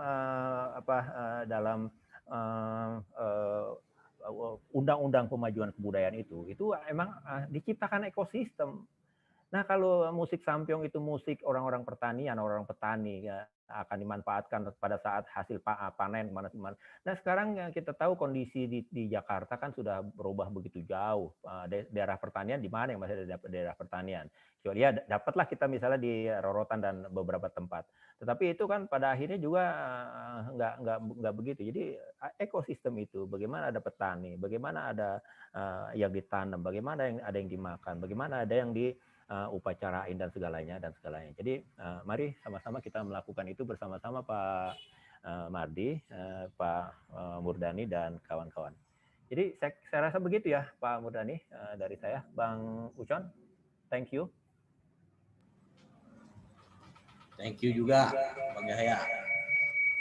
Makasih Bang Yahya atas pertanyaan jawaban-jawabannya. Sekarang mudah-mudahan Pak Sumardi dan Bang Murdani cukup puas dengan jawaban dari Bang Yahya, dan apabila kurang puas silahkan datang ke LKB. Begitu bukan Bang Yahya. Berikutnya kepada Bang Bahtiar, silakan menjawab pertanyaan dari Pak Bayu tentang pemanfaatan budaya Betawi terutama silat cingkrik di ekskul sekolah-sekolah dan masyarakat. Silakan Bang Bahtiar. Ya, terima kasih Bang Bayu. Jauh sebelum Perda nomor 4 tahun 2015 tentang pelestarian kebudayaan Betawi, kita ini udah kepanggil bagaimana silat-silat tradisional Betawi, khususnya silat cingkrik ini masuk ke ranah sekolah. Jadi saya udah mulai jemput bola itu, karena kan perdanya itu belum maksimal action. Kita udah jemput bola. Itu tadi untuk menjawab kita jangan jadi penonton di rumahnya sendiri, apalagi jadi tamu, kita kudu action. Walaupun berbagai macam rintangan. Nah sekarang yang kita udah boleh dibilang masuk ekskul silat cingkrik itu ada SMP 271, ada di daerah Kebon Nanas, terus sekolah Al-Falah, pesantren Anukto Cipondo, pimpinan Kiai Juhri Fauji itu Tangerang. Pernah juga dulu di Al-Azhar, sekarang udah enggak. SMK BIM juga, terus di SDIT Dwi Matra Cilandak, samping Trakindo, dan beberapa sekolah lainnya. Ada keuntungan yang lebih dan tidak didapati oleh bela diri di luar Betawi ataupun di luar negeri. Dengan dia belajar silat tradisi Betawi, kita akan lebarkan sayapnya pengetahuannya, dia akan mengenal istilah buke palang pintu, karena di prosesi buke palang pintu dasarnya harus bisa silat. Nah, kemudian juga kita akan mengenalkan sedikit bagaimana lenong tradisional Betawi yang seperti Tuan Guru Yahya bilang, ada lenong preman tuh yang mengisahkan tentang kepahlawanan orang Betawi. Jadi dia ada banyak keuntungan dari belajar silat tradisi Betawi ini, cingkrik, ataupun silat tradisi yang lain. Kita lebarkan sayapnya, pengetahuannya, menambah wawasan itu, mempelajari buke palang pintu dan lenong tradisional Betawi. Dan alhamdulillah sekarang kita bergerak terus, gerilya terus, sambil menunggu ketok palunya kapan action perda itu. Gitu Bang Bayu. Ya, terima kasih Bang Bahtiar. Kita doakan semoga perdanya cepat palu, biar ekskulnya tuh benar-benar udah wujud gitu ya. Ya. Baik, berikutnya kita akan buka lagi pertanyaan kepada para peserta webinar, kepada kedua narasumber ini. Silakan.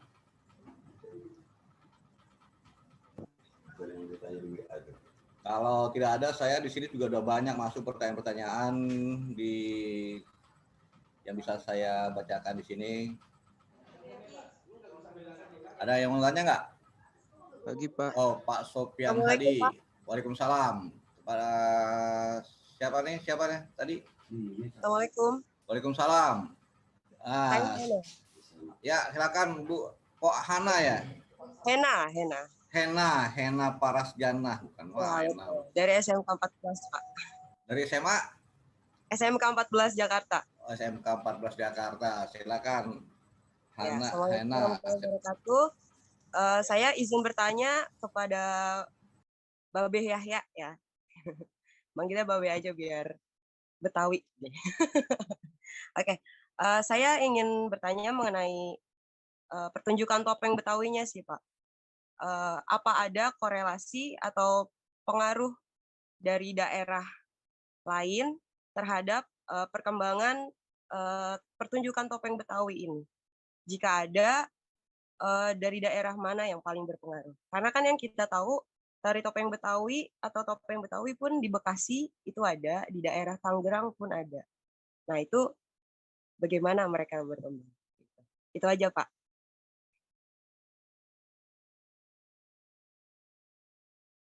Nah, Assalamualaikum warahmatullahi wabarakatuh.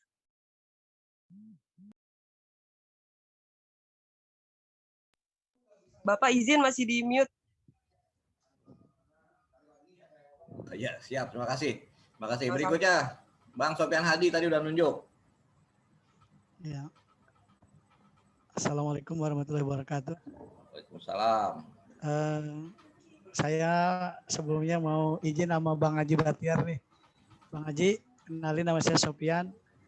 Kita sama-sama pernah berjuang waktu lomba lenong di Gor Grogol tuh.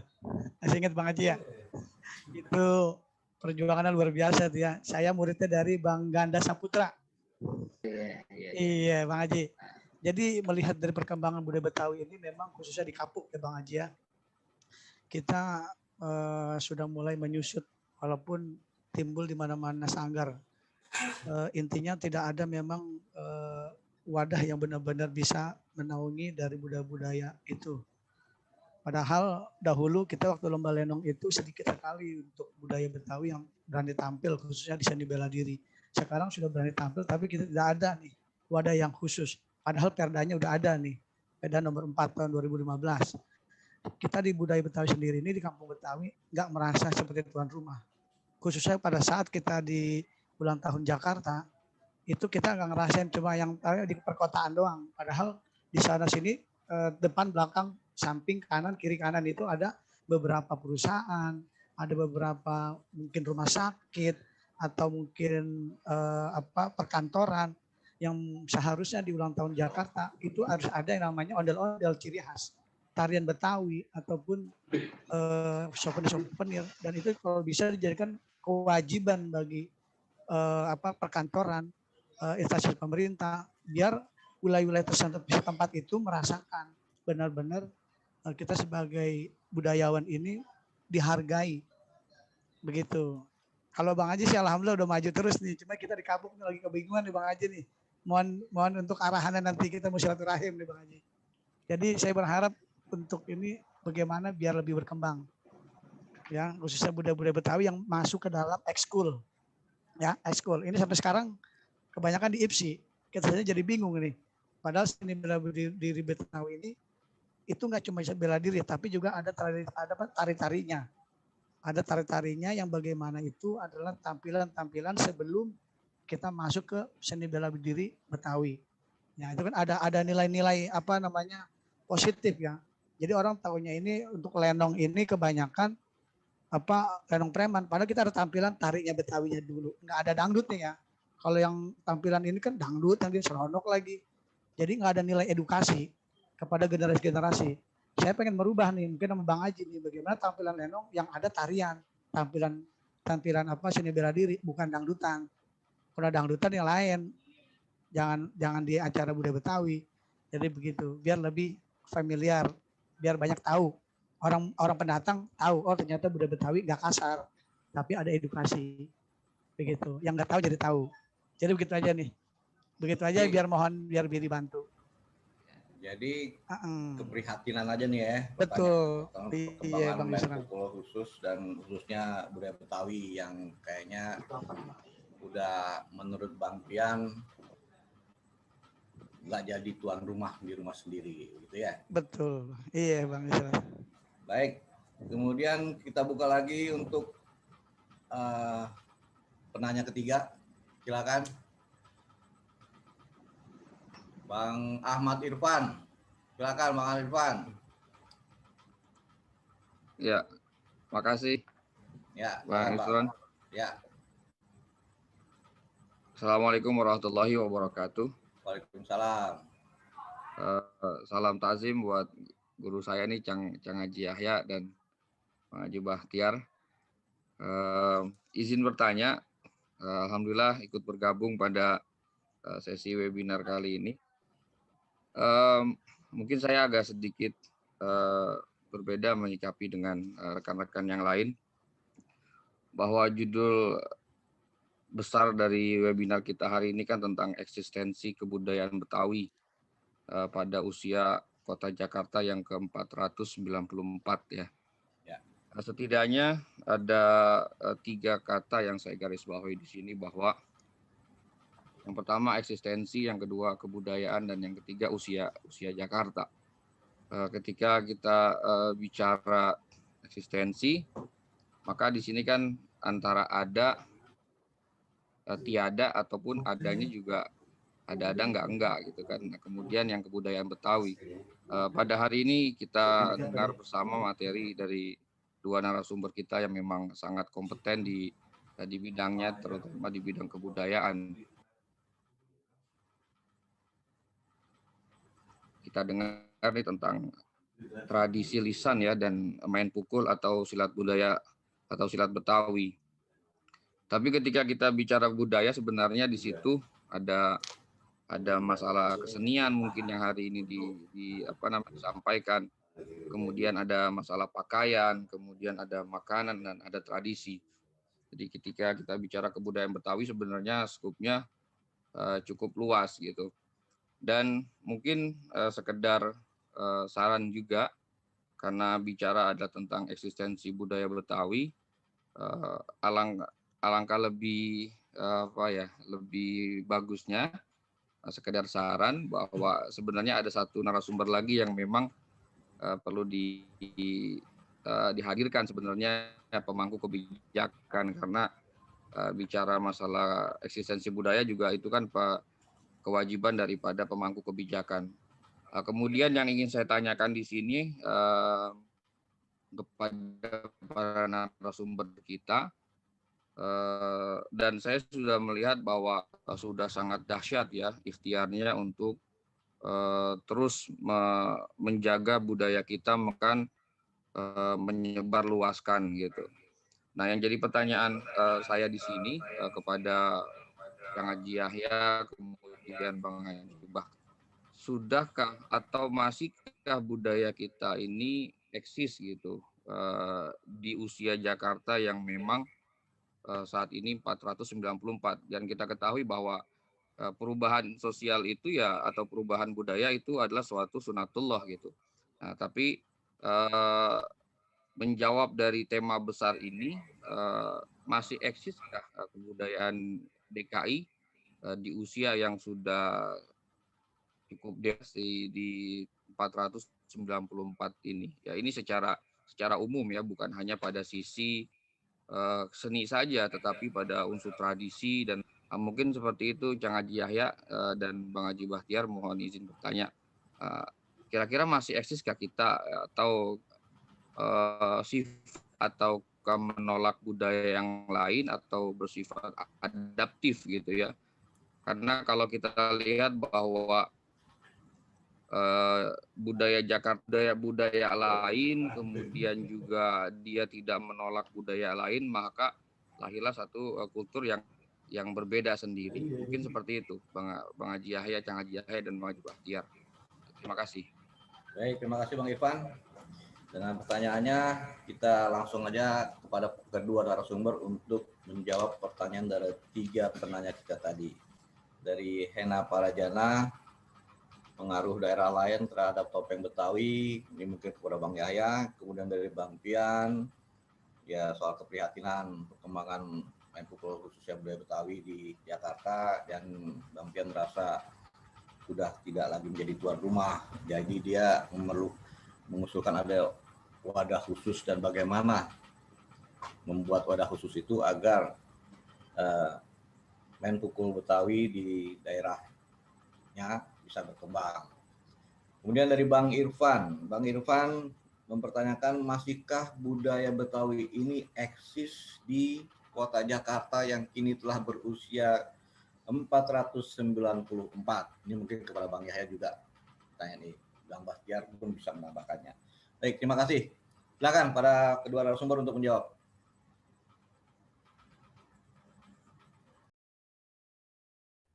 Terima kasih Bang Ucon.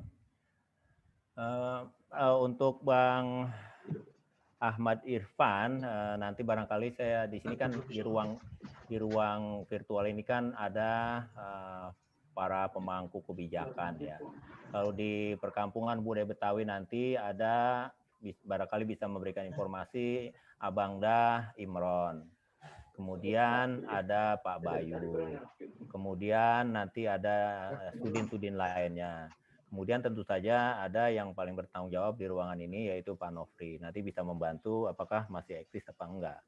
Tapi sepanjang pengetahuan saya tetap eksistensi itu tetap dipertahankan. Bagaimanapun caranya. Karena setiap kesenian atau kebudayaan pada umumnya pada dirinya tetap memiliki kemampuan untuk mengeksistenkan dia punya dirinya. Bagaimanapun juga.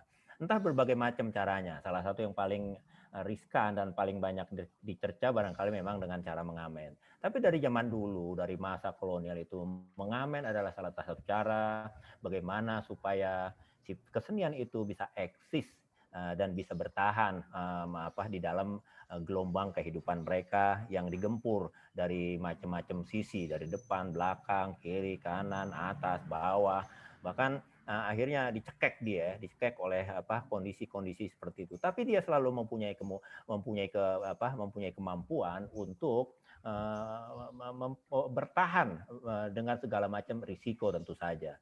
Nah, seperti itu yang kita lihat. Nanti akan minta bantuan dari Pak Imron, dari Pak Bayu dan segala macam yang mungkin bisa memberikan pencerahan bagaimana kebijakan-kebijakan selama ini. Tapi bisa kita lihat misalnya beberapa ragam hias yang kita punya kan sudah kita coba, sudah dicoba oleh pemerintah untuk ditampilkan di tengah-tengah kehidupan kota ini. Ada jembatan Gigi Balang, ada jembatan ragam hias batik, tumpal, dan segala macam itu bisa kita lihat. Meskipun memang gerakan ini harus senantiasa kita dorong dan kita dukung sehingga jangan sampai pemerintah ini karena memang pemerintah yang mempunyai uang, mempunyai kebijakan untuk ini. Kita masyarakat hanya bisa ngomong dan berharap. Nah, jadi seperti itu ya, Bang Ahmad Irfan. Neng Hena memang dari SMK 14. Jadi topeng itu ya kita kalau ngomong kesenian Betawi atau Betawi pada umumnya, tentu saja kita kagak bisa membataskan diri pada wilayah administratif. Jadi apa yang kita bicarakan Betawi itu adalah wilayah kultur, wilayah budaya. Jadi si topeng Betawi itu hidup pada wilayah budaya Betawi yang wates-watesnya itu seperti zaman dahulu kala itu, kalau dari Belawetan itu watesnya Kali Citarum, sampai Belabu Kulon itu watesnya Kali Cisadane. Jadi praktis kebudayaan Betawi itu hidup dan berkembang di wilayah budaya Betawi, dan wilayah kultur atau wilayah budaya Betawi itu mencakup kepada 3 provinsi. Ada provinsi DKI Jakarta yang menjadi basis utamanya. Kemudian juga ada provinsi Jawa Barat dengan Bekasi, Bogor, Bekasi Kota, Bekasi Kabupaten, kemudian Depok dan segala macam. Kemudian juga provinsi Banten dengan Tangerang, Kota Tangerang sampai kepada Kampung Melayu Teluk Naga. Jadi begitu. Jadi janganlah merasa berbeda ketika kita nonton topeng atau gambang kromong berada di Tambun, berada di Kampung Melayu Teluk Naga, itu sudah sangat biasa karena wilayah kultur itulah wates-watesnya. Dan dari zaman dulu itu disebutnya biasanya pada masa pemerintahan kolonial, pada masa VOC itu disebutkan Batavia and London, Jakarta dan sekitarnya. Jadi Jabodetabek sekarang ya Hen ya. Nah memang tentu saja ada serap menyerap dalam satu pertumbuhan dan proses menjadi dirinya sendiri. Topeng ini misalnya karena dia hidup pada wilayah pinggir di awalnya itu di Cisalak, kemudian di Tambun dan segala macam. Itu memang kawasan-kawasan yang sangat seperti halaman kertas, halaman sebelahnya itu halaman Betawi, halaman sebelahnya itu halaman Sunda. Sehingga begitu, ketika dia mengekspresikan keseniannya, maka dia membawakan lagu, misalnya dalam struktur pertunjukannya itu ya, kan ada yang disebut arang-arangan. Nah, arang-arangan itu rata-rata itu tabuhan-tabuhan yang memang disebut dulunya itu lagu Sunda Gunung, ya gitu Hen ya. Jadi lagu Sunda Gunung itu, dan sampai sekarang pun lagu-lagu Sunda Gunung itu masih tetap dipakai dalam seni pertunjukan topeng Betawi. Jadi kalau mulai dari dia topeng tunggal atau ronggeng topeng, topeng tunggal atau ronggeng topeng itu dari khususnya memang ada pengaruh-pengaruh dari Cirebonan. Kalau topeng Cirebonan kan dia ada 5 sampai 6 kedok ya. Kemudian dia di Betawi hanya kita membiasakan diri dengan 3 topeng. 3 topeng itu ada topeng merah, topeng topeng merah jambu, dan topeng putih. Itu merupakan simbol dari bahwa kau manusia, wahai Heni, kamu mempunyai karakter seperti itu, karakter lembut, karakter sabar, karakter genit. Karena sekali tempo kamu juga menjadi karakter yang angkara murka. Kamu enggak tahan melihat anak didik yang kok begini amat, nggak bisa diluk barang dikit gitu ya. Dan kau juga sebetulnya perspektif topeng itu, kau juga sebetulnya memakai banyak topeng, wahai Hena. Jadi engkau saat ini menjadi guru misalnya, tapi ntar kau di rumah kau menjadi ibu rumah tangga.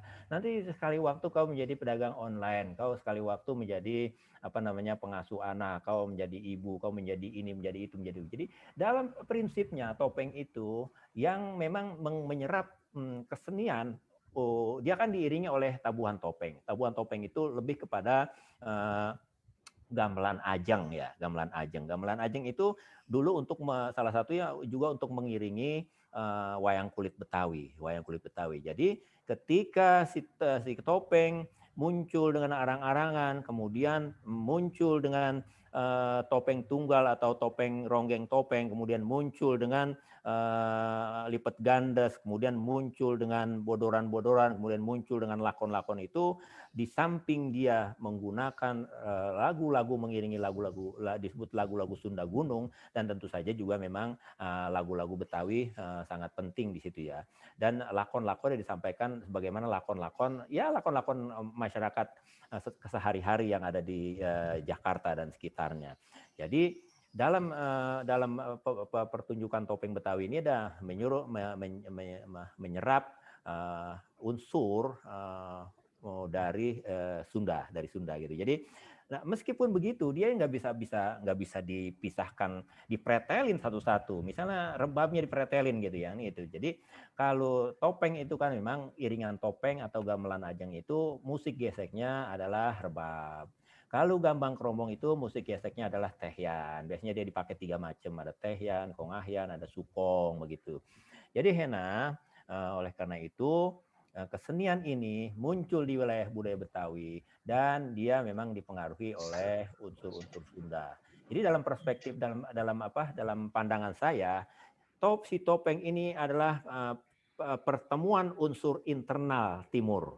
Unsur internal timur itu adalah Betawi dengan Sunda. Jadi kira-kira begitu.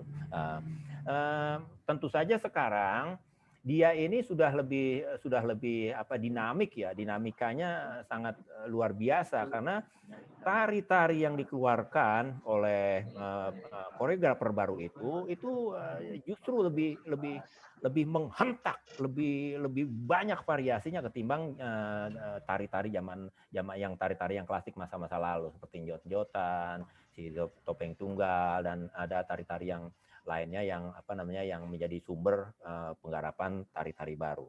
Jadi Hena, kesenian ini sampai sekarang ada satu kesenian yang masih menjanjikan khususnya dalam hal penggarapan tarinya. Maka itu sekolah engkau ini SMK 14 harus lebih sering-sering nanggap kesenian kita, atau kita berdiskusilah di Lembaga Kebudayaan Betawi. Mari Hena, kamu datang atau kita diundang ke sana untuk kita saling memberikan informasi. Sekolah SMK 714 nggak bisa berdiri sendiri. Kita juga Lembaga Kebudayaan Betawi nggak bisa berdiri sendiri. Dinas Kebudayaan juga nggak bisa berdiri sendiri. Jadi ada satu kesatuan yang utuh, yang sinergis, yang kolaboratif, yang akhirnya menjadi satu kesatuan sebagaimana misalnya tadi yang diharapkan oleh Bang Ahmad Irfan. Jadi kolaborasi ini menjadi penting sehingga eksistensi kita masih tetap ketahuan. Dan tentu saja sekolahan-sekolahan itu kan memang harus digarap terus-menerus bagaimana di sekolah itu anak-anak mau belajar muatan lokal. Dia mengenal cerita si Entong, dia mengenal cerita bagaimana Henny, kamu harus kasih pelajaran juga kepada anak-anak itu bagaimana mengenalkan cerita rakyat, misalnya Mustika Ikan Nun gitu segala macam, atau cerita Nenek Mawar. Nah, yang sekarang yang ada dalam buku cerita-cerita itu kan kamu tahu sendiri bagaimana cerita itu, misalnya si Pitung, Nyai Dasima, kemudian si Mirah, dan itu cerita-cerita sebetulnya yang menurut pandangan saya, meskipun ada nilai-nilai yang keren pada setiap cerita rakyat, tapi cerita itu tidak cocok disampaikan kepada anak-anak sekolah. Jadi kita harus cari. Jadi para penulis dan para penulis buku muatan lokal ini memang harus rajin riset. Kalau mereka cuma copy paste aja, ya akhirnya bukunya yang ada sampai sekarang ya begitu-gitu saja. Bahkan ada beberapa buku yang bahkan salahnya pun mereka copy paste juga. Jadi itu kan, jadi mari sama-sama kita belajar. Nanti barangkali Dinas Kebudayaan bisa lebih menyaketkan lagi kerjasama bagaimana konten mata pelajaran untuk Bu Hena ini bisa lebih cocok dan pas di dalam mata pelajaran yang itu. Jadi gitu dari saya, Bang Ucot, Bang Yusron, dan semoga Bu Hena berkenan kita ngobrol sama-sama, ajak teman-teman kamu semuanya di sekolahan itu kumpulin, dan kita bisa diskusi bareng-bareng. Nanti bisa mengajak dari unsur Dinas Pariwisata, Dinas Kebudayaan, dan Dinas Pariwisata, dan Dinas Pendidikan. Dan kita juga akan siap terjun ke sekolah kamu ketika kita dibutuhin begitu. Thank you, Bang Yusron. Baik, terima kasih banget. Baik, terima kasih Bang Yaya. Berikutnya kepada Bang Bahtiar, silahkan memberikan tanggapannya terhadap Bang Pian Hadi, juga bisa juga bicara soal eksistensi budaya. Ya, saya mau nanggapin dulu saudara saya yang di Kapuk tuh tadi ya. Siapa namanya itu yang di Kapuk? Bang Pian. Iya, teman seperjuangan yang dulu berjuang di lenong tradisional, lenong preman ya. Memang keprihatinan hampir semua sama, kita menjadi penonton, jadi tamu di rumahnya sendiri. Tapi itu tadi, kita harus siapin sumber daya manusianya dan siap action jemput bola. Saya selalu bilang kalau kita ngikutin program, maaf sekali kalau program itu yang sifatnya anggaran, ini bisa mati pelan-pelan. Misalnya kita latihan terus, tapi perangnya kagak. Seumpamanya misalnya saya seorang pelaku seni yang pada saat itu kecebur sumur, saya umpama dan ini ya, kecebur sumur. Kemudian ada orang lewat itu, orang ya oknum terkait yang punya dan bisa membantu bagaimana pelaku seni kecebur sumur ini butuh tambang. Sehingga dia bisa naik ke atas dan hidup. Nah, ketika saya minta bantuan sama oknum itu yang lewat, yang punya kompetensi bisa membantu seni pelaku ini bisa hidup, apa kata dia? Saya butuh tambang, kata orang pelaku seni. Tapi dia bilang gini, ya ada sih tambang, tapi sekarang belum ada anggarannya. Lah, keburu mati saya kelelep di situ. Nunggu anggaran karena untuk narik saya naik ke atas. Nah, begitu juga seni-seni tradisional. Jadi menggeliat, dia bergerak sendiri-sendiri tanpa ada backup, tanpa ada donatur, tanpa juga tersentuh oleh dinas-dinas terkait.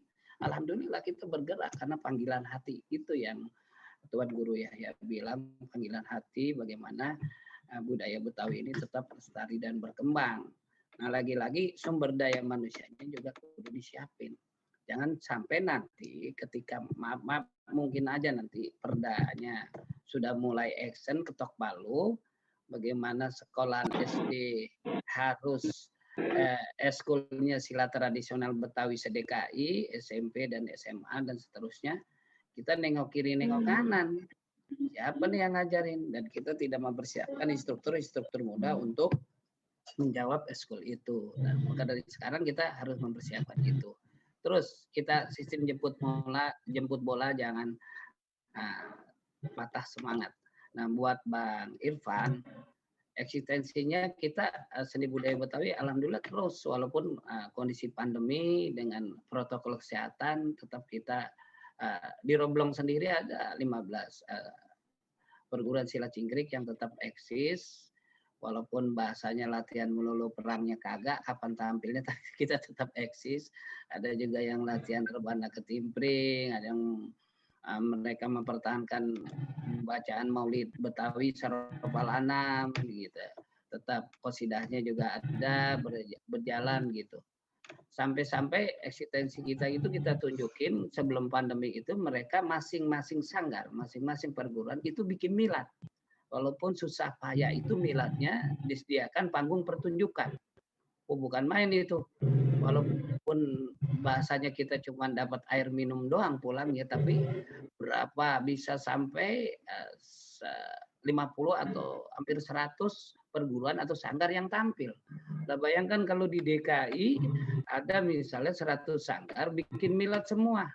Hampir di setiap titik itu eksistensi kesenian Betawi itu muncul luar biasa tanpa ada lagi-lagi itu perhatian yang penuh kepada kesenian budaya Betawi. Tidak ada pun donaturnya, tidak ada yang backup, dia tetap eksis dan jalan. Insya Allah kedepannya seni budaya Betawi makin maju, makin eksis, apalagi ditambah kemarin ketika SEA Games ya kita mendapat medali emas yang luar biasa pencaksilat Betawi. Demikian. Ya, terima kasih Bang Batiar. Mudah-mudahan Bang Pian, Bang Ahmad Irfan, Ena cukup puas dengan jawaban-jawaban dari para narasumber tersebut. Baik, ada pertanyaan lagi. Kemudian ada yang ngacung itu Rosmiati. Silakan Rosmiati, apabila ada pertanyaan. Oke. Langsung aja. Ya, terima kasih. Assalamualaikum warahmatullahi wabarakatuh. Saya Rosmiati dari SMK Negeri 2 Gambir. Sebelum saya mengajukan pertanyaan, terima kasih saya sudah dikasih kesempatan untuk bertanya kepada tuan-tuan guru yang terhormat. Sebelumnya saya cerita dulu. Sebelum saya bertanya, saya cerita dulu. Tahun 78 saya itu baru pindah ke Cengkareng. Halo? Saya baru pindah ke Cengkareng. Ya. Saya pindah ke Cengkareng. Terus saya diajak sama teman saya, sama tetangga yang nama saya orang baru, diajak saya ikut aja. Saya nggak ngerti itu, saya dituntun, saya melihat suatu pertunjukan yang namanya cokek. Ya, yang namanya cokek. Tapi di acara tersebut itu ditunjukkan penari itu joget dengan pria sambil minum-minuman. Akhirnya bapak saya lihat dari tempat pertunjukan sampai rumah itu kuping saya dijewer dari rumah, dari pertunjukan sampai rumah. Sampai di situ ditanya, kamu ngapain nonton-nonton gituan? Saya diajak Pak, saya pengen tahu apaan sih itu. Nah, yang saya ingin tanyakan, apakah cokek itu bagian dari kesenian Betawi yang notabene-nya orang Betawi itu orang yang religius, ya kan? Biar bagaimanapun orang Betawi saya tahu taat beribadah, ya Pak. Ya saya ingin tanyakan tadi Pak, apakah kesenian cokek itu bagian dari kesenian Betawi yang disalahgunakan atau bagaimana? Terima kasih atas jawaban yang saya tunggu. Terima kasih banyak. Wassalamualaikum warahmatullahi wabarakatuh. Waalaikumsalam warahmatullahi wabarakatuh.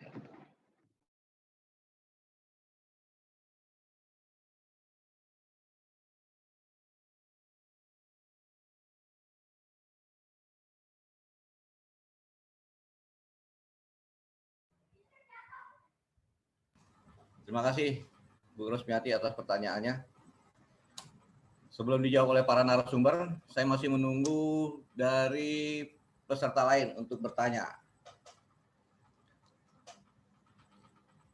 Apabila nggak ada, saya mau bacain aja nih beberapa pertanyaan yang masuk di melalui chattingan kami. Ini ada pertanyaan dari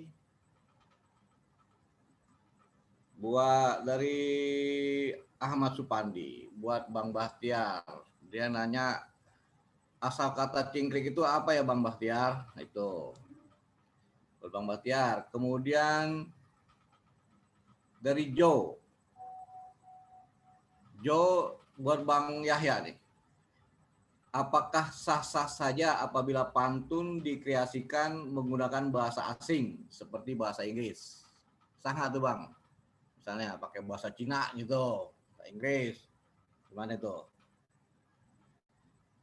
Kemudian dari M. Ardi Kurnia, bagaimana budaya Betawi masuk ke sisi hiburan masyarakat Jakarta atau acara-acara kemasyarakatan agar mudah dipelajari oleh orang Jakarta dan lebih populer?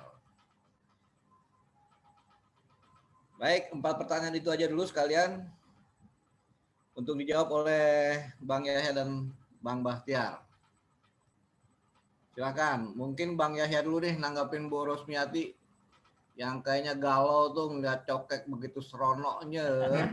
Kalau orang Melayu bilang seronok itu gembira, tapi orang Betawi beda lagi seronok, gitu kan? Nah, seronok tuh. Silakan Bang Yahya. Oke, thank you Ibu Rosmiati from SMK Negeri 2. Kesenian gambang kromong itu kan memang ada gambang kromong klasik. Gambang kromong klasik itu disebutnya dalam nomenklatur berkesenian di Betawi itu disebut lagu dalem. Nah, lagu dalem ini konon pada abad ke-19, kemudian masuk abad 20, terutama abad 19 ya. Memang hidup di kawasan daerah kultural Landreyen, daerah perkebunan. Nah, kemudian dulu ada tuan-tuan tanah. Nah, memang sengaja kesenian gambang kromong ini dipelihara oleh mereka untuk menjadi salah satu media hiburan utama di ketika mereka tuan tanah itu mengundang regen atau pejabat-pejabat tinggi dari kota. Jadi ketika terjadi undangan makan malam itu untuk melakukan negosiasi apakah perkebunan ini boleh saya tanam, apakah perusahaan penggilingan tebu, penggilingan beras ini boleh saya lipat gandakan begitu. Jadi maka salah satu hiburannya adalah menanggap gambang kromong, dan saat itu memang masih lagu-lagu dalem. Lagu dalem ini lagu klasik, zaman sekarang ini jarang ya. Ya ada beberapa sanggar-sanggar gambang kromong pasti bisa memainkan, cuma sangat terbatas. Dari sekian puluhan lagu itu paling hanya beberapa yang mereka bisa bawakan seperti Keramat Karem atau Gelatik Nguk-nguk atau Semar Gunem atau lagu-lagu klasik yang memang unsur bunyi alat gesek, unsur bunyi suling atau bangsing itu sangat dominan pada lagu-lagu itu. Sehingga ketika terjadi makan malam, maka hiburan itu menjadi gurih, menjadi enak, menjadi lembut. Sehingga yang semula barangkali MOU akan berbunyi begini-begini, karena dengar lagu dan nikmatnya begitu, maka akhirnya ada kesepakatan yang lebih berterima begitu. Dan masuk abad 20, awal abad 20 memang ada kecenderungan lain bahwa ini tetamu harus kita muliakan secara lebih. Tidak hanya mereka kita undang makan, kita undang minum-minum, kita mendengarkan lagu-lagu gambang klasik. Tapi bagaimana caranya supaya itu penyanyi? Dulu itu penyanyi gambang, cokek itu adalah penyanyi gambang, penyanyi, cokek itu penyanyi. Jadi Bu Rosmiati ya, cokek itu penyanyi dulu. Dan masuk abad 20, terutama tahun 1910, 1920, ada perkembangan baru dari musik ini yang disebut dengan lagu sayur, disebutnya lagu sayur. Jadi lagu modernnya dari si gambang kromong. Nah, pada periode inilah kemudian muncul pemahaman bahwa tetamu, wah Ibu Rosmiati diundang dari sekolahan, duduk di depan, orang yang dimuliakan. Maka untuk memberikan penghargaan apresiasi lebih kepada Ibu, maka Ibu diambil oleh si penyanyi cokek itu untuk menari bersama-sama. Jadi dulu itu tidak dibedakan antara undangan laki ada undangan perempuan. Ketika dia menjadi ketika dia memang menjadi undangan utama, maka dia akan diajak ngibing bareng-bareng. Dari si penyanyi cokek ini diajak, artinya dulu istilahnya disoder. Kalau saya pegang ini, pegang selendang ini, maka selendang ini saya sampirkan kepada kepada leher tetamu yang utama itu, saya ajak dia turun ke kalangan, maka saya ajak dia menari. Itu memberikan rasa gembira, rasa penghormatan.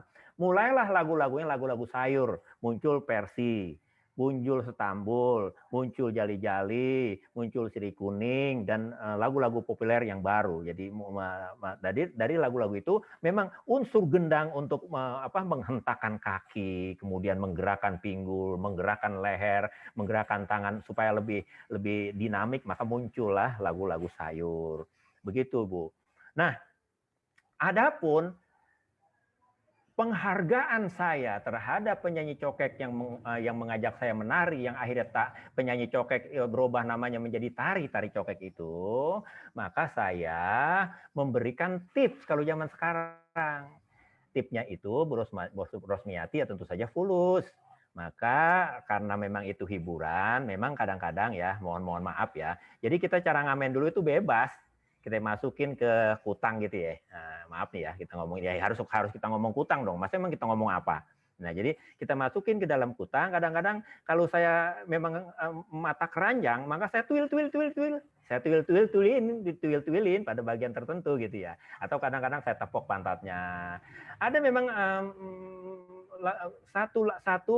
satu lagu yang khusus kelihatannya mesra gitu ya dalam penari, karena dia berhadap-hadapan, dipegang pundaknya ininya gitu, jidatnya sambil ditunjuk-tunjuk, itu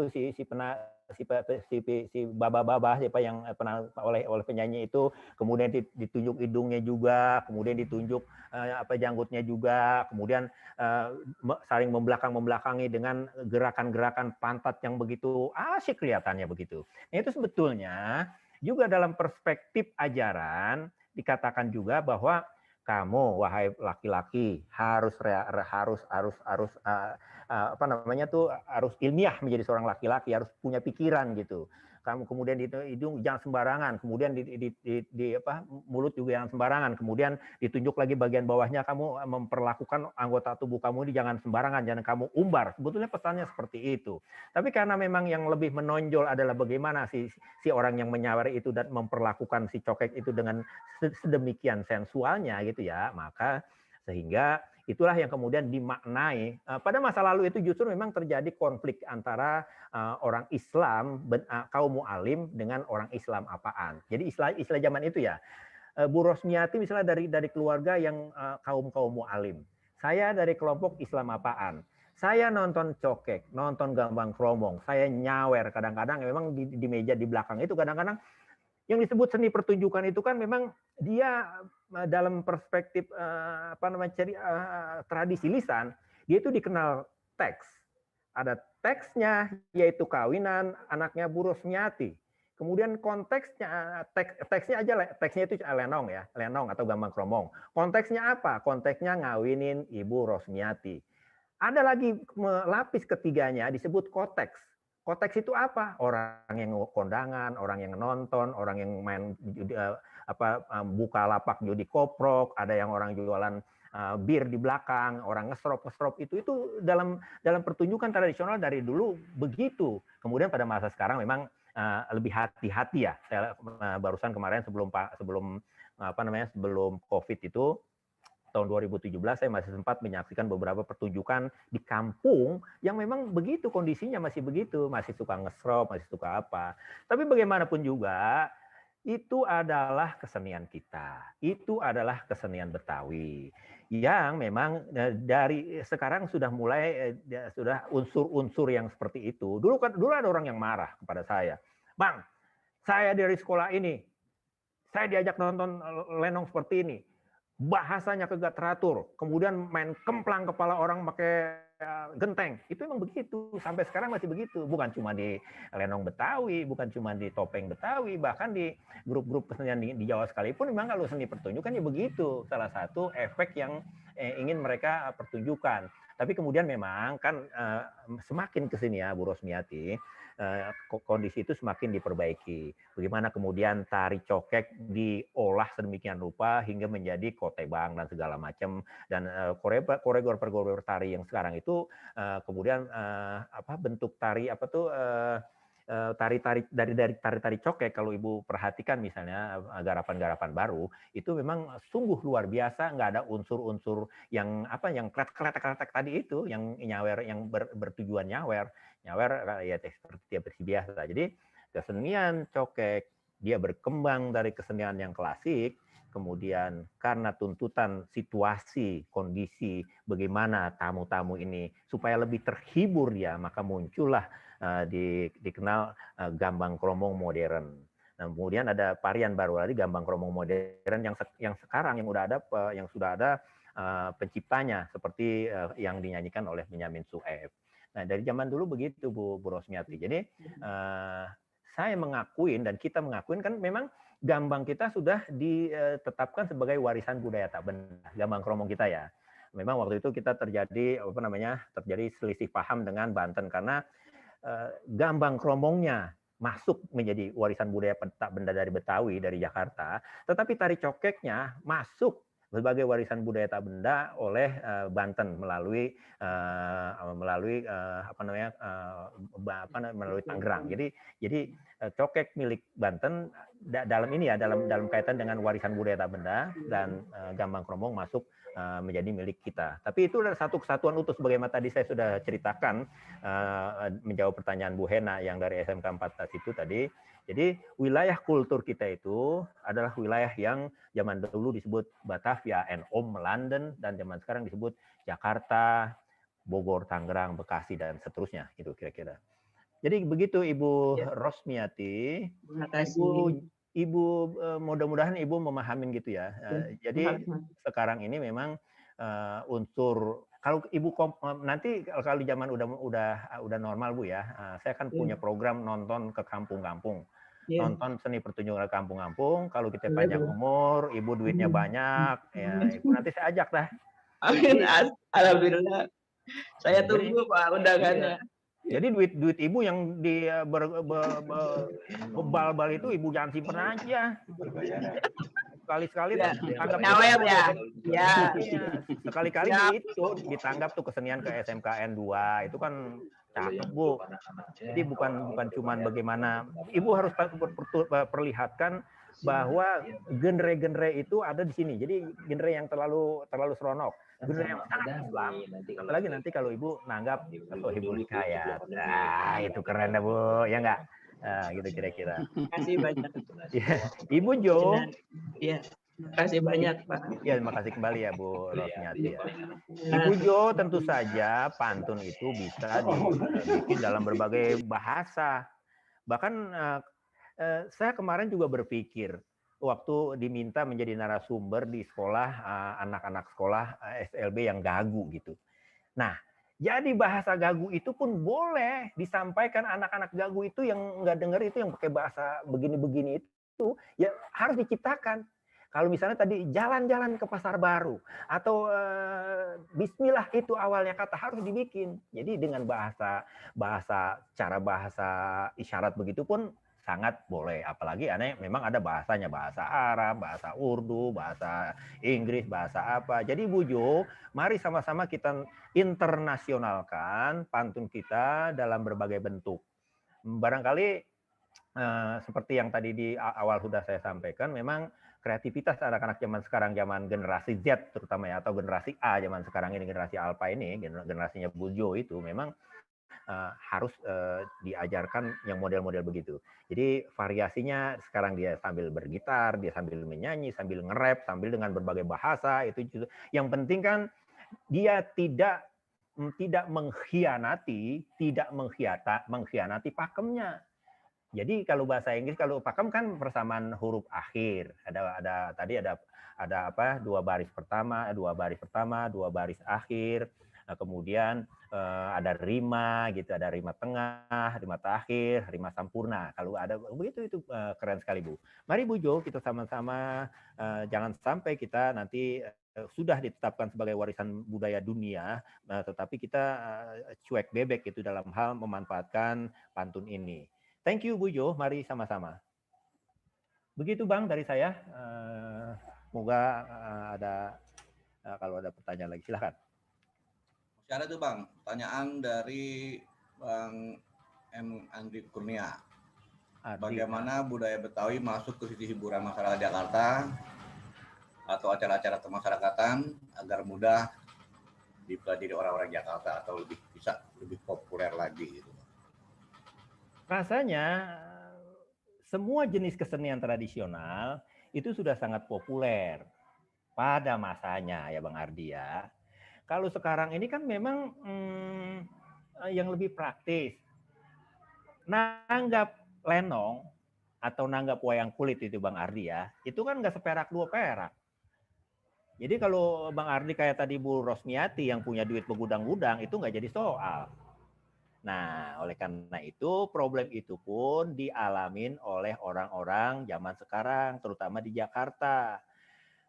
Kesenian lenong misalnya, atau nanggap topeng atau wayang kulit itu kan bukan sekedar ongkos-ongkosan doang, tapi dia juga memerlukan space yang luas.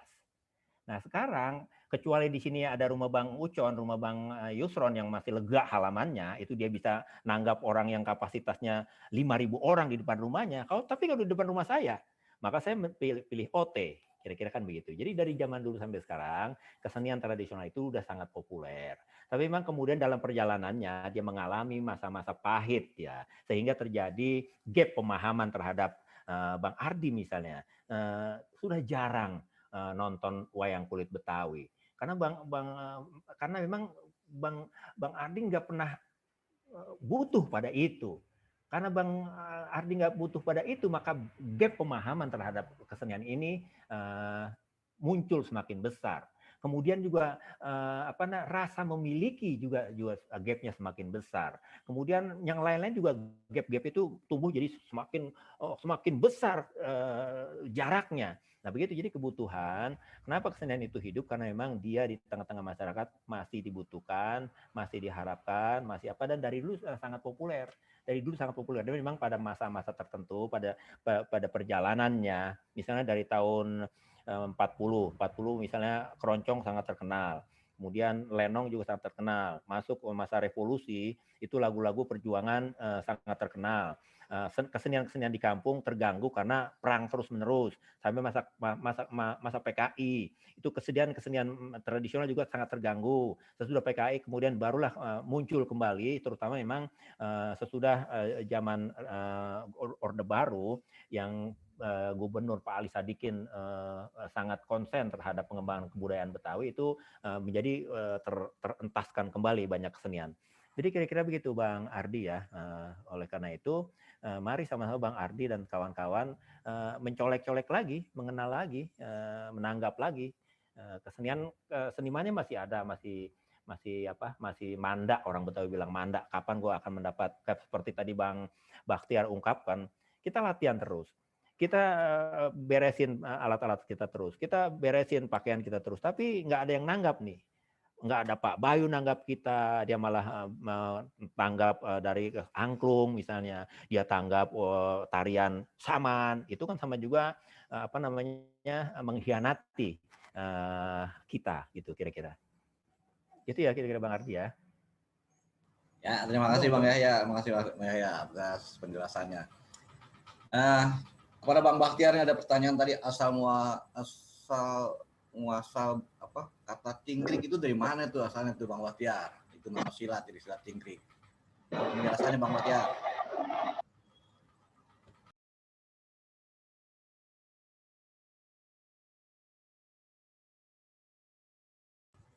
Bang Bahtiar masih di mute tuh.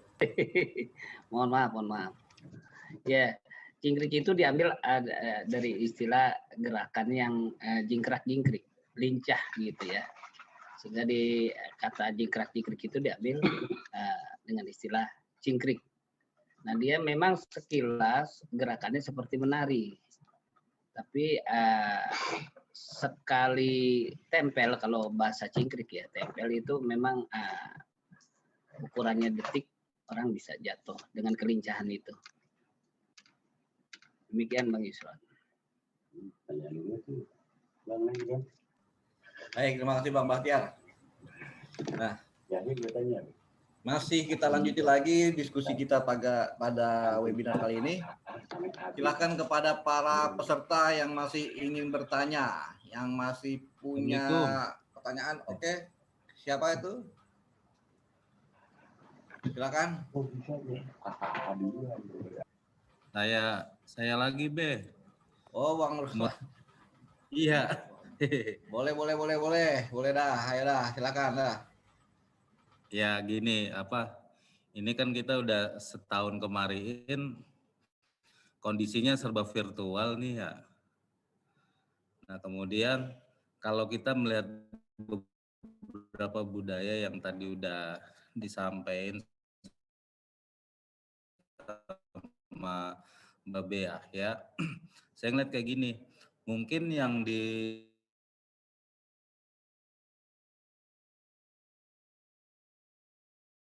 kan kayak wayang kulit, terus kayak Sohibul Hikayat, kenapa enggak nih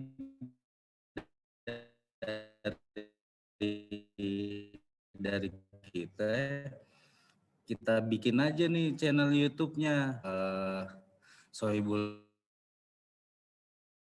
apa namanya ya, kalau udah virtual kayak gini kan bicara data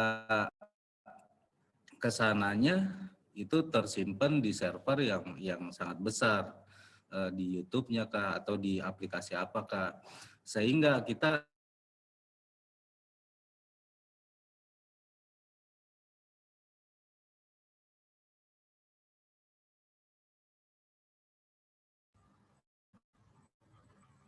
Halo Bang Murdani. Ngilang suaranya. Orangnya juga ngilang tuh videonya.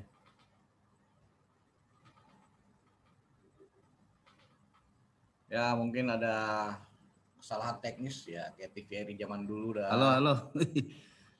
Kedengerannya Be ya? Ya silakan Bang Murdani. Ya.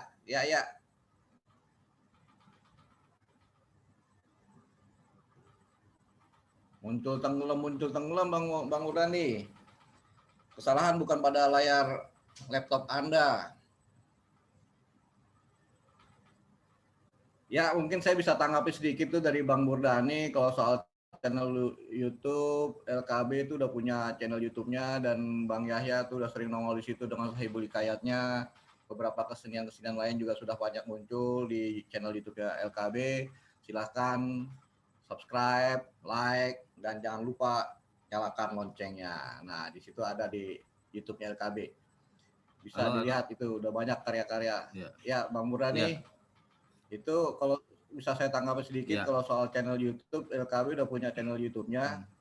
Dan di situ udah banyak kita upload dari mulai Sohibul Hikayat, Bang Yahya banyak muncul, kemudian Lenong juga ada, kemudian Gambus ada, di situ ada semua tari-tari, bahkan kulinernya juga sudah ada di channel tersebut. Ya, mudah-mudahan bisa buka channel di LKB itu. Ya, makasih Be. Dan mudah-mudahan bisa kayak ya. Baik, berikutnya ada pertanyaan lain. Kalau enggak saya akan membacakan beberapa pertanyaan yang masuk di chattingan. Ini ada pertanyaan menarik dari Ibu Hasyani. Mungkin kepada Bang Yahya juga, Bang Bahtiar juga boleh nih Bang. Soal Jakarta yang jadi melting pot budaya Indonesia menjadikan budaya Betawi seakan-akan tenggelam. Saya melihat Bahkan budaya dan kesenian Betawi tidak menjadi tuan rumah di rumahnya sendiri. Yang ditanyakan, sampai sejauh mana para budayawan Betawi mengangkat budaya Betawi ini pada generasi muda. Itu Bang Bahtiar, Bang Yahya, bagaimana regenerasinya dari nasib budaya kita ini. Kemudian ada pertanyaan lagi.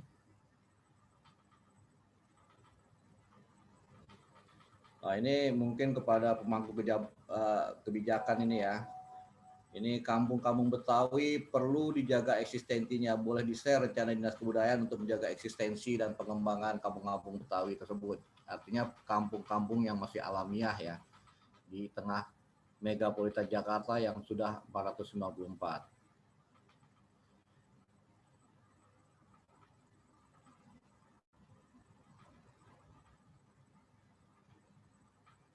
Dari Ayu Koswarda, adakah sarana agar budaya Betawi tetap eksis dan mempertahankan nilai-nilai budayanya?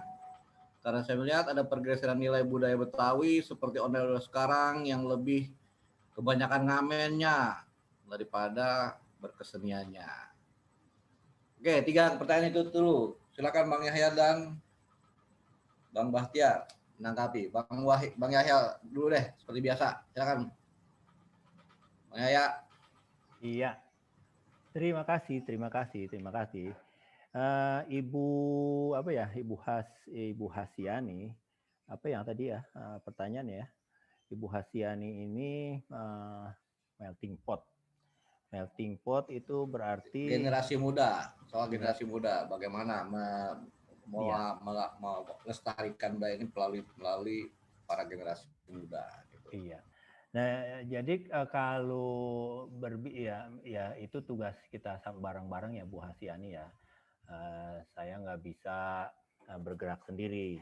Saya tuh setiap diundang pasti saya sampai mulut bebusa mengajak mereka, meyakinkan mereka, bahkan saya memang dengan sedikit rada memaksa.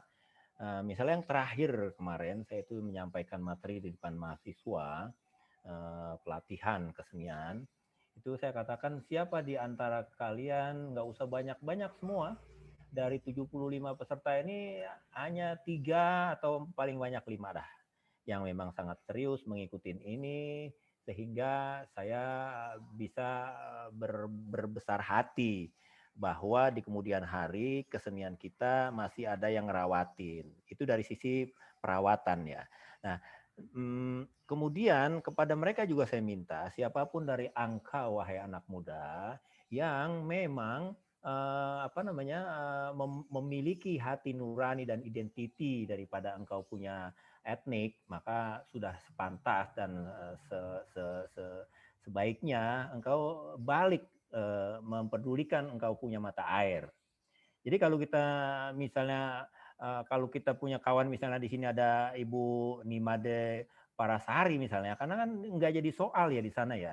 Di Bali itu nggak jadi soal karena memang udah begitu. Tuhan memberikan Bali itu begitu dengan segala macam keunggulan, dengan segala macam kerendahan hatinya. Begitulah Bali. Nah, tetapi kalau Jakarta kita masih memperjuangkan itu ya Bu Hasyani ya. Nah, memang bagaimanapun juga proses perjalanan kota ini itu kan syarat dengan dinamika yang ada di dalamnya.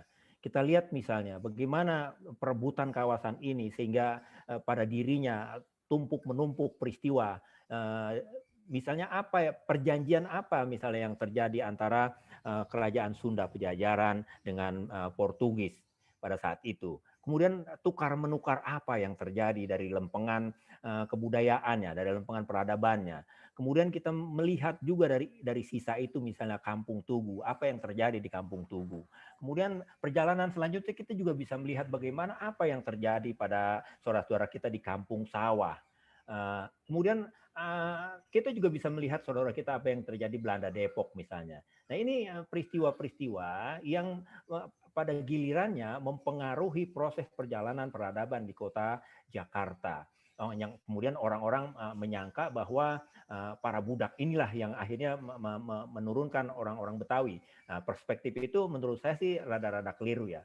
Apa yang diungkapkan oleh Lancaster. Tapi tesis Lancaster yang paling top, yang sangat top lah kira-kira gitu dalam bukunya Ethnic Profile of Indonesia of Jakarta, dikatakan bahwa di Jakarta lah Tuhan menciptakan Indonesia. Ya kira-kira seperti itu. Jadi warna multi di dalamnya itu sangat luar biasa. Sehingga apa yang tadi saya ungkapkan, apa yang terjadi pada Gambang Kromong, bagaimana perangkat-perangkat dari saudara kita Tionghoa, bagaimana perangkat-perangkat dari kawan-kawan kita dari Eropa menghasilkan Betawi menjadi tanjidor misalnya. Bagaimana pakaian pengantin cara Cina, cara pengantin cara haji menjadi milik orang-orang Betawi. Itu satu perjalanan yang jelas dapat bisa dirunut bahwa kawasan ini memang sejak zaman dahulu kala, bahkan pada masa Pelabuhan Sunda Kelapa. Pelabuhan Sunda Kelapa ini dikelola oleh Kerajaan Sunda, tapi Kerajaan Sunda mendelegasikan kekuasaan itu kepada kerajaan bawahannya, yaitu Kerajaan Tanjung Jaya, Kiranawati. Kiranawati memberikan tugas surat perintah kepada Wak Item untuk mengelola Pelabuhan Sunda Kelapa. Dan pada masa itu, Wak Item sudah menugaskan seseorang menjadi translator, tukang penerjemah. Harus ada penerjemah di kota besar seperti Pelabuhan Sunda Kelapa ini. Karena orang Cina mau dagang sama orang Betawi, orang Sunda mau berdagang sama orang Portugis, itu harus ada mediatornya siapa. Maka dicarilah orang-orang yang memang betul-betul menguasai bahasa-bahasa itu sehingga terjadi kerjasama, MOU, saling paham. Maka saya membeli 3 bakul jahe, saya membeli 3 bakul lada, saya membeli ini, itu ada catatannya siapa yang datang pada sini. Jadi memang sudah pada saat itu akhirnya serap menyerap terjadi pada kawasan ini. Sehingga misalnya memang lapis awal, lapis tengah, lapis modern itu memberikan warna tersendiri pada karakter kebudayaan dan peradaban yang ada di Jakarta. Jadi gitu Bu Hasiani, Bu Hasiani ya. Bu Hasiani. Jadi marilah sama-sama kita ajak generasi kita untuk balik menyerap dia punya untuk apa itu? Untuk mata air. Jadi mata airnya itu kita kembalikan lagi. Nanti ya, ketika dia kembali kepada itu, dia terbengong-bengong kepada dirinya yang sebetulnya dirinya sangat mulia, sangat agung itu. Kemudian dia mencintainya, dan dari rasa cinta dia akan memperjuangkan rasa cintanya itu kepada siapapun dan diperlihatkan rasa cinta itu kepada siapapun. Karena tanpa cinta, tanpa penghormatan pada cinta itu, pada rasa milik itu, maka akan sia-sia belaka perjuangan kita. Jadi begitu Bu Hasiani. Ada lagi pertanyaannya?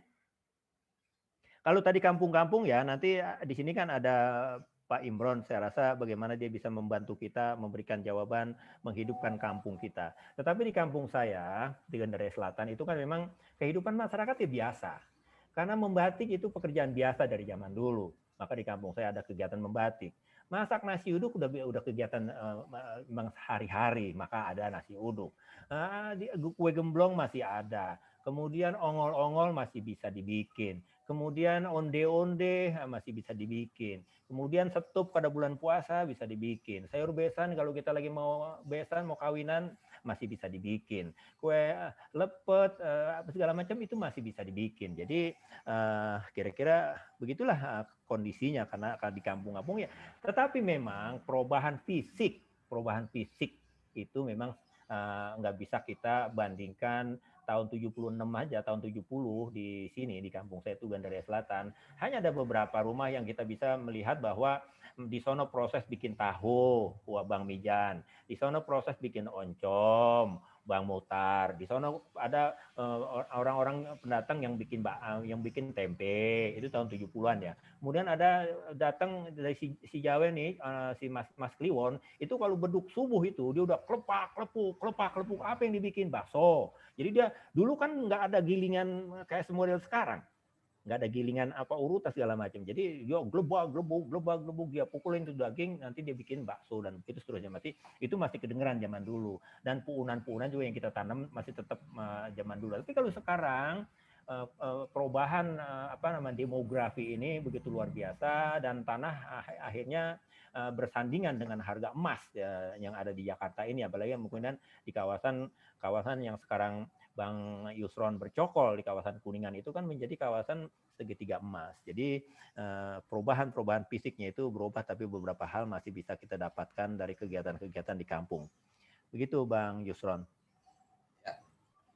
Baik, terima kasih Bang Yahya. Ini mungkin seperti Bang Yahya katakan tadi, pertanyaan terakhir itu juga menjadi wilayahnya para pemangku kebijakan. Di sini ada Pak Nofri yang mungkin bisa memberi penjelasan lebih jauh. Juga bisa terjawab juga pertanyaan dari Pak Sofian Hadi, bagaimana pada waktu HUT DKI budaya Betawi masih belum maksimal buat para budaya Betawi di tiap-tiap wilayah, bagaimana mengangkatnya agar lebih maksimal. Ini mungkin perlunya kemauan politik dari para pemangku kebijakan ya. Juga dari Ibu Ayu Koswarda, adakah sarana agar budaya Betawi tetap eksis mempertahankan nilai budayanya? Karena saya melihat ada beberapa pergeseran nilai budaya Betawi seperti ondel-ondel sekarang lebih terlihat ngamennya ketimbang pentasnya. Jadi mungkin Mbak Nofri yang ada di sini, ini juga senada dengan Pak Ishak pertanyaan tentang ondel-ondel ini. Bagaimana pembinaan ondel-ondel yang para pengamen itu? Pak Nofri, silakan memberikan tanggapannya Pak. Baik, terima kasih. Jadi memang ada beberapa penanya tadi yang bagus, berarti punya kepedulian tentang budaya Betawi khususnya ya. Terkait dengan eksistensi yang pertama tadi saya pantau juga monitor, eksistensi kebudayaan Betawi. Memang kita terus berproses, kita terus berjuang bahwa kebudayaan Betawi ini menjadi salah satu upaya kita juga mengembangkan, melestarikannya. Terkait dengan ondel-ondel yang ngamen, memang beberapa waktu yang lalu sudah dikeluarkan kebijakan bahwa akan diupayakan ada tempat, ada acara yang akan kita berikan buat para pengamen ondel-ondel itu mengisi di satu acara. Pakem atau aturan-aturan nanti juga kita akan koordinasikan dengan para pakar dari kebudayaan atau lembaga kebudayaan Betawi. Menurut informasi memang dulunya ondel-ondel atau yang ngamen ondel-ondel ini memang keliling ngarah gitu. Tapi kalau sekarang memang perlu ada yang dibenahi, karena ngamen ondel-ondelnya itu harus sepasang, tidak boleh memaksa, harus juga santun dalam mengumpulkan rezekinya. Ini diperlukan memang sosialisasi, peningkatan pemahaman juga kepada masyarakat, khususnya para pengamen ondel-ondel ini, sehingga tidak menurunkan karisma atau budaya Betawi sendiri di mata masyarakat. Yang pertanyaan Bang Ivan tadi juga saya sangat tertarik, bagaimana upaya Dinas Kebudayaan. Bang, sekarang ini memang kita sedang terus bekerja sama, berkolaborasi, ayo kita diskusi, ayo kita ngobrol, nyok kita ketemu kan gitu ya. Sehingga dengan makin sering kita ketemu, ngobrol, kita saling tukar pikiran, itu bisa juga saling melengkapi nantinya. Semoga bisa kita wujudkan, ya kita ketemu, kita ngobrol, bisa datang ke bidang perlindungan Dinas Kebudayaan, bisa juga kita ngobrol di Lembaga Kebudayaan Betawi, bisa juga nanti satu saat kita ke Sanggar, ngobrol-ngobrol di sana lebih santai kan, lebih enak. Tetapi dengan pertemuan-pertemuan yang seperti webinar ini juga salah satu upaya kita untuk saling sharing informasi, mengembangkan wawasan tentang kebudayaan Betawi kepada masyarakat yang kagak tahu jadi tahu, yang udah tahu makin lebih tahu, yang belum cinta jadi cinta, yang sudah cinta makin mencintai. Sementara itu Bang Ucon, tambahan atau informasi yang bisa saya sampaikan dari penanya, kalau ada yang terkait dengan kami, Dinas Kebudayaan, saya akan tetap monitor sampai selesai. Makasih Bang.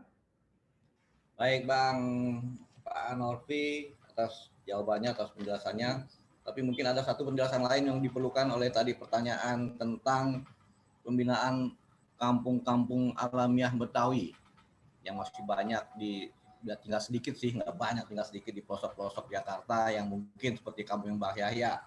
Tadi masih ada kegiatan batik gitu. Itu bagaimana dari kebijakan dari pemerintahnya, Bang? Baik, tentang kampung-kampung tradisional yang masih punya tradisi atau kebudayaan Betawi. Di internal kita ini ada bidang pembinaan, ada bidang pengembangan, ada bidang pemanfaatan. Kami akan sharing juga informasi tentang ada beberapa lokasi yang masih kalau kita bilang ini living monument, masih berlanjut budaya Betawinya, sehingga nantinya bukan hanya di perkampungan budaya Betawi yang di daerah Jagakarsa sono gitu kan, ada juga perkampungan budaya Betawi lainnya yang bisa kita kembangkan, kita bisa lestarikan. Nah, ini perlu juga data tentang persebaran. Di mana nih lokasinya? Yuk kita samperin ke sono, kita lihat, ngobrol sama sesepuhnya deh, sama guru-guru di sana kan gitu ya. Sama-sama kita saling mendukung, sama-sama kita saling juga melengkapi, sehingga benar-benar bahwa memang budaya Betawi ini kita perlu kembangkan, kita lestarikan. Gitu Bang. Terima kasih Pak Norfi atas penjelasannya. Mungkin kalau saya boleh bertanya Pak Norfi ya tentang kampung-kampung tradisional itu, isinya apabila telah pemerintah daerah telah berkomitmen untuk mengembangkan kampung-kampung tradisional itu, pertanyaannya mau dibawa kemana hubungan kita nih dengan kampung-kampung tradisional itu? Mungkin bisa agak diperjelas sedikit Pak Novi, kira-kira kan? Iya Bang, jadi kayak judul lagu aja nih, mau dibawa kemana hubungan kita kan itu ya. Kayaknya gini, kalau memang kita punya arah yang sama, bisa saja kalau kampung itu benar-benar masih tradisinya dipertahankan gitu ya. Kampung ini bisa kita bawa ke warisan budaya tak benda atau cagar budaya. Ada yang mengusulkan juga ada kampung budaya Betawi di daerah Jakarta Selatan. Ada beberapa lokasi juga bisa jadi situs. Pernah juga ditetapkan kayak kawasan budaya Condet. Tidak tertutup kemungkinan beberapa kawasan, area atau situs cagar budaya yang bisa kita arahkan pergubnya untuk ditetapkan sebagai sebuah area, sebuah kawasan, sebuah situs yang menyimpan tradisi budaya Betawi. Kayaknya arahnya ke sono Bang, kalau kita memang sepakat gitu kan, tapi perlu ada pertemuan, kajian lebih mendalam, cocok agak nih kalau kita tetapkan sebagai kawasan budaya, kawasan cagar budaya, atau situs cagar budaya Betawi dan lain-lain. Arahnya ke sono Bang, makasih.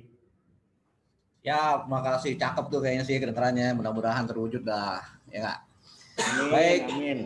Amin, amin. Baik, berikutnya masih ada waktu kita untuk Bang Ucon, ya, saya tambahin sedikit ya. Baik, Bang ya, silakan Bang. Masalah kampung-kampung itu sekarang kan memang ada kecenderungan kesadaran dari warga kampung yang bersangkutan untuk bisa eksis bagaimana dia bertahan. Misalnya ada kampung silat, kemudian ada kampung kembang goyang, ada kampung dodol, ada kampung emping.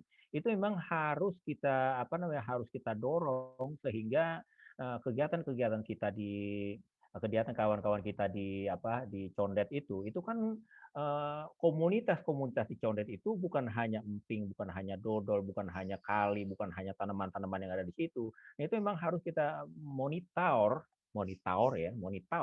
bagaimanapun juga, dan itu harus kita dukung bareng-bareng. Kemarin ada kampung kopiah, ada kampung silat, kampung batik atau kampung lenong. Kampung lenong ini penting karena memang pakem lenong itu ya, misalnya harus kita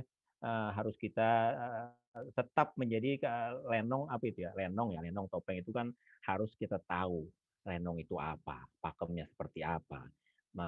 Lenong ada berapa, ada lenong preman, ada lenong dennes, apa bedanya di antara kedua lenong itu. Jadi pakem lenong preman itu ceritanya biasa saja, cerita sehari-hari, kadang-kadang disebut lenong jago karena dia membawakan cerita lenong jagoan, pitung, jampang, angkri, muktado, dan itu jadi cerita lenong.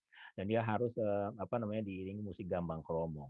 Dan kekuatannya action itu adalah silat dan pantun. Jadi silat dan itu pakem-pakem seperti itu memang harus menjadi ketentuan yang harus kita pelajari dari kampung lenong misalnya.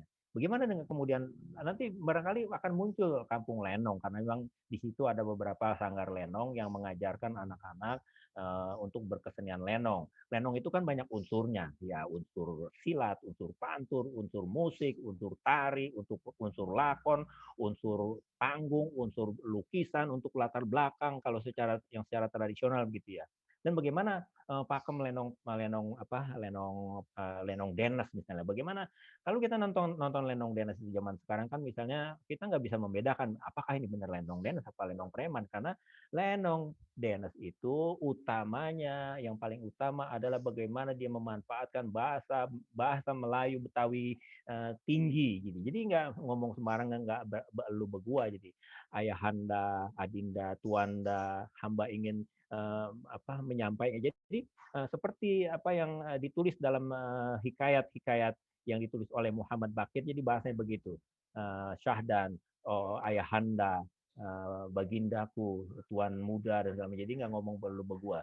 Bisa saja dia berbicara ngomong belu begua hanya kepada pembantu. Dan pembantu pun dia nggak bisa ngomong belu begua ketika dia menghadapi tuan rajanya, pangerannya dan segala macam. Jadi yang dibilang pembantu itu yang bilang emban itu bebas, tapi dia bebas hanya dia berdua ketika dia bersin lu begua untuk sedikit memberikan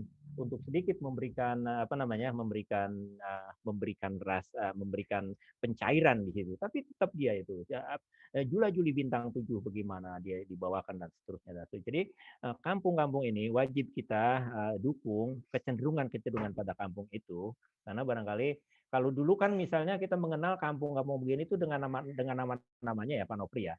Misalnya ada kampung Kerendang gitu ya.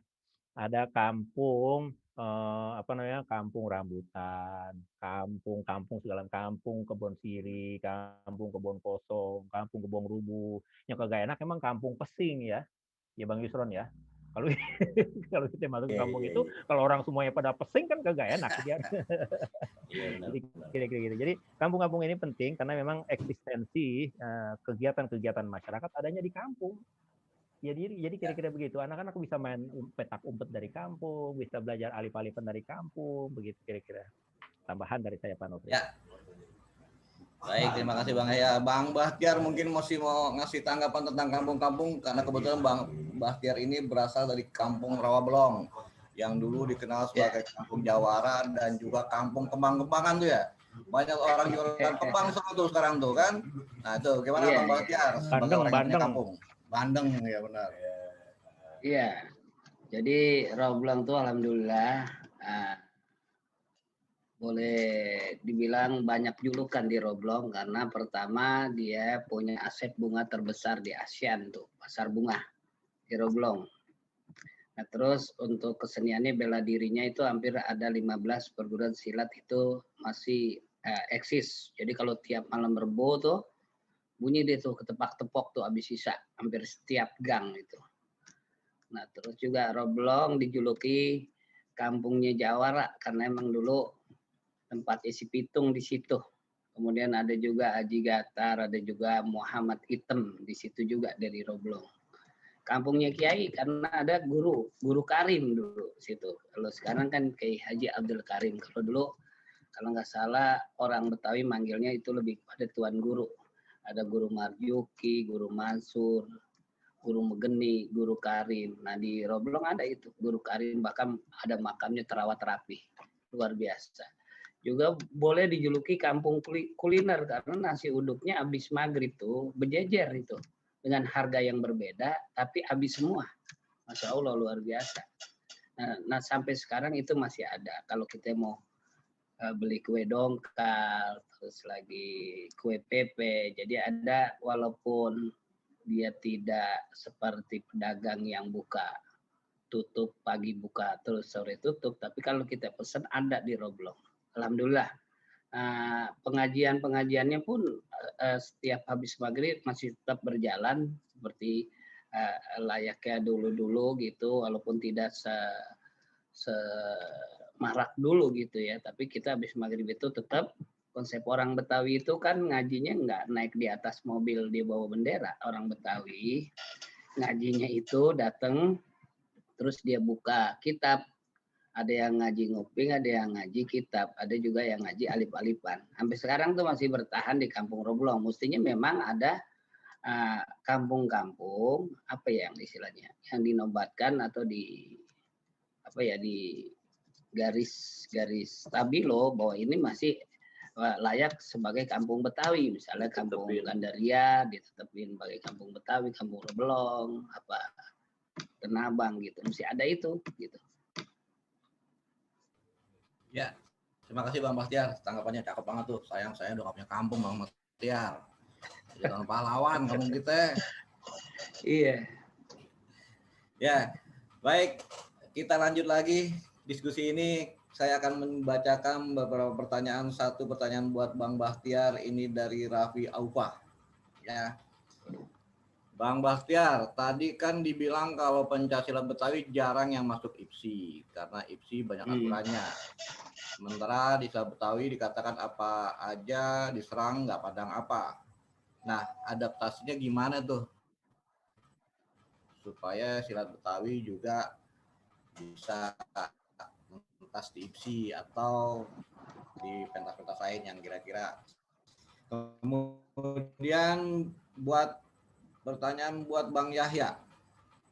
Buat Bang Yahya ini tentang pantun nih Bang Yahya nih. Dari Raden Devita, Bu Raden nih.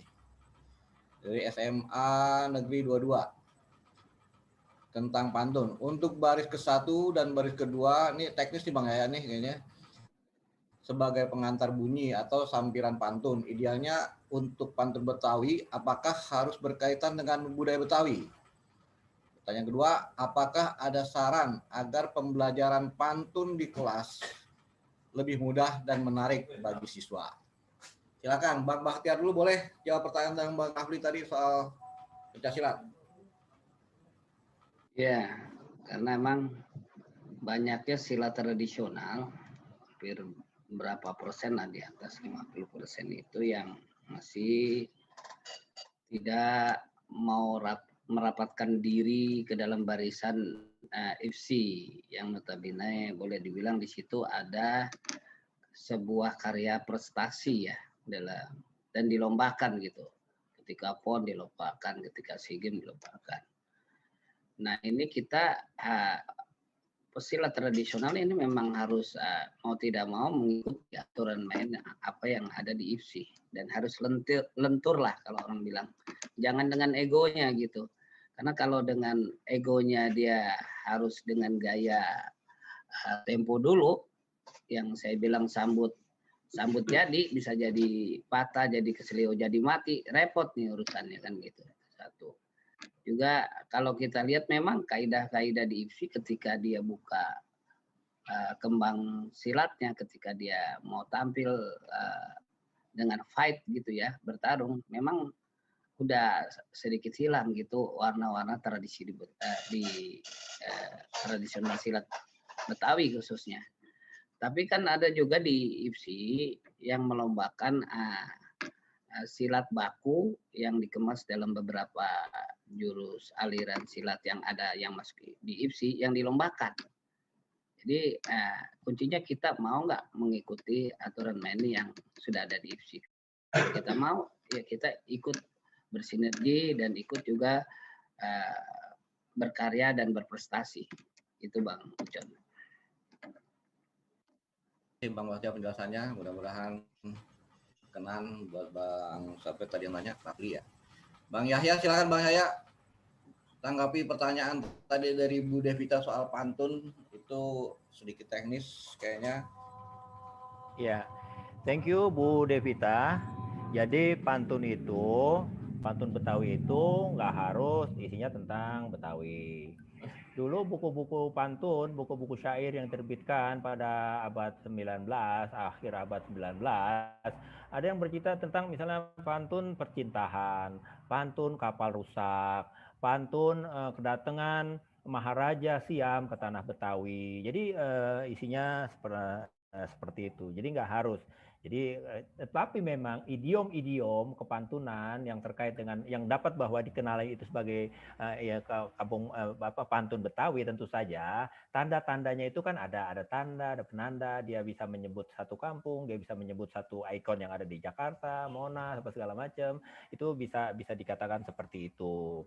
Dan memang untuk mempermudah anak-anak muda itu ya pertama-tama ya kita pilih yang enjoy aja gitu ya, Bu Ratu, Bu Devita. Misalnya kita mulai dengan Carmina dulu. Carmina itu kan pantun 2 baris gitu ya. Misal ikan sepat, ikan gabus lebih cepat, lebih bagus gitu ya. Jadi seperti Carmina seperti itu. Nah, barulah kemudian kita giring dia kepada pantun yang betul-betul mainstream gitu ya, pantun yang betul-betul harus pantun begitu ya, bentuk pantun. Soalnya ada pantun juga, ada pantun 6 baris, ada pantun 8 baris dan segala macam, itu disebut pantun juga, tetapi memang itu yang tidak umum dalam bentuk pantun. Pantun yang kita bicarakan ini adalah pantun yang 4 baris. Jadi baris pertama, baris kedua itu sampiran yang memang nggak ada kaitannya dengan isinya, hanya dia memberikan pencitraan bahwa ini akan masuk kepada isi pantun itu. Dan memang sebaiknya pantun yang baik itu memang lebih kepada bagaimana dia menguraikan flora dan fauna yang ada di lingkungan kita. Jadi semakin dia kenceng kepada pilihan kata, pada diksi tentang flora dan fauna yang isinya kemudian tergantung pada tema yang Bu Ratu, Bu Devita inginkan, maka dia tentu saja bisa lebih asik gitu ya kelihatannya dalam hal bentuk pantun itu. Jadi mari sama-sama kita belajar lagi pantun. Banyaklah kita bisa ada buku-buku pantun, tapi buku-buku pantun klasik yang memang pantun-pantun itu macam-macam temanya. Tidak harus dia tema ini, dan tema apa saja bisa kita bikin dalam bentuk pantun. Jadi informasi atau edukasi apa saja bisa kita sampaikan dalam bentuk pantun. Dulu misalnya saya pernah mengusulkan kepada penyusun buku-buku pelajaran itu untuk anak-anak misalnya, kita sudah memperkenalkan bentuk pantun dalam jenis permainan.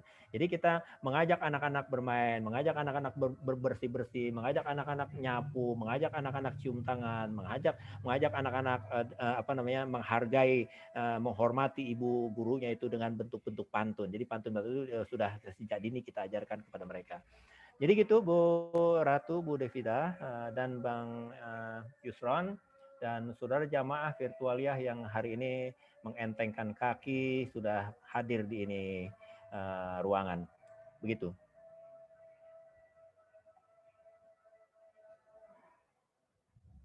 Baik Bang Yahya dan para peserta webinar yang bermutu pada hari ini, terima kasih atas partisipasinya telah mengikuti webinar yang telah kita buka sejak pukul 9 tadi. Dan sebelum saya tutup, saya akan membacakan sebuah rangkuman dari hasil webinar kali ini, bahwa budaya Betawi khususnya pantun dan main pukulan masih sangat eksis di Jakarta yang kini sudah berusia 494. Ini didukung juga karena pantun dan main pukulan atau pencak silat ini sudah menjadi warisan budaya tak benda internasional yang telah ditetapkan oleh UNESCO. Jadi soal kedua budaya ini sudah sangat eksis, masih eksis, dan bagaimana kita melestarikannya dan mengembangkannya agar karena sudah jadi milik internasional, besok-besok kita tidak belajar pantun di Belanda misalnya, atau belajar silat di Amerika. Kita tetap sebagai pengempunya dari kedua budaya tersebut. Kemudian perlu kemauan politik dari pemangku kebijakan agar budaya Betawi tetap eksis dan berkembang, terutama budaya-budaya Betawi yang lainnya seperti yang dikeluarkan oleh salah satu penanya tadi, Bang Pian, ya, bahwa budaya Betawi dia merasa masih banyak yang belum jadi tuan rumah di rumahnya sendiri. dan silat juga masih dirasakan seperti itu karena beberapa perkumpulan pencak silat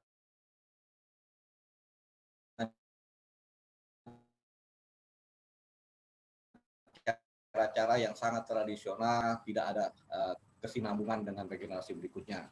Dan ini perlu ada jalan keluar dari pemangku kebijakan tentang bagaimana dengan perguruan-perguruan silat yang sudah seperti itu. Nah, menyambut adanya ESCO, ya, perlu disiapkan SDM yang bisa menyerap apabila ekskul itu diberlakukan di seluruh Jakarta, apakah budayawan-budayawan Betawi ini sanggup menyiapkan pengajar-pengajar pantun atau pengajar-pengajar pencak silat di sekolah-sekolahnya itu. Ini menjadi tugas dari kita bersama dan mudah-mudahan Allah kasih jalan keluarnya agar budaya kita tetap eksis di negerinya sendiri, di kampungnya sendiri. Sebelum saya tutup, saya akan mengumumkan pemenang dari 5 penanya yang memberikan pertanyaan yang baik. 1, Ahmad Irfan, 2, Murdani, 3, Hena, 4, Ahmad Supandi, dan 5, Bu Hasyani. Pemenang dapat berhak atas hadiah berupa flash disk 16 GB dan 1 buah buku dari Bang Yahya, buku tentang topeng jantuk ya Bang Yahya. Nah, demikianlah acara webinar ini. Sebelum saya tutup, saya akan berpantun dulu sebentar ya. Dari Solo Surakarta pergi ke Surabaya, pergi bersama pujaan hati. Kalau udah cinta budaya, berwawasan kebangsaan, sudahlah pasti, nggak usah tanya lagi tuh wawasan kebangsaannya. Cakep. Tidak cinta budaya, begitu kan? Oke, baiklah, sebelum kita kembali ke MC, wassalamualaikum warahmatullahi wabarakatuh. Waalaikumsalam warahmatullahi wabarakatuh. Waalaikumsalam warahmatullahi wabarakatuh. Ke Cibubur naik sepeda motor. Cakep. Dari Cibubur langsung ke Taman Mini. Terima kasih kepada moderator yang telah membantu diskusi kali ini. Nah, ada pantun kedua nih. Cerah langit pagi berwarna biru. Cakep. Cerah langit senja berwarna ungu. Manis. Terima kasih kepada Tuan Guru yang telah memberikan kita pengetahuan yang baru. Cakep. Saya ingatkan kembali kepada seluruh peserta yang belum mengisi link absensi dapat mengisi link absensi yang ada di kolom komentar. Nah, selamat bagi para peserta yang mendapatkan hadiah. Para peserta yang mendapatkan hadiah bisa langsung ambil hadiahnya di kantor Dinas Kebudayaan, tepatnya di Gedung Dinas Pendidikan Jalan Gatot Subroto di Kota Jakarta. Sesi selanjutnya ialah foto bersama. Diharapkan kepada seluruh peserta dapat menyalakan videonya untuk diabadikan sebagai foto. Bapak dan Ibu, izin untuk slide pertama dimohon untuk menyalakan videonya. Saya akan ambil gambarnya. Baik. Ibu Ros belum tuh, Ibu Ros. Pak Ahmad belum. Pak Ahmad Supandi. Baik. Satu. Supandi, nyalain Ahmad Supandi. Suruhnya. 1, 2, 3. Ibu Safira belum tuh, Ibu Safira.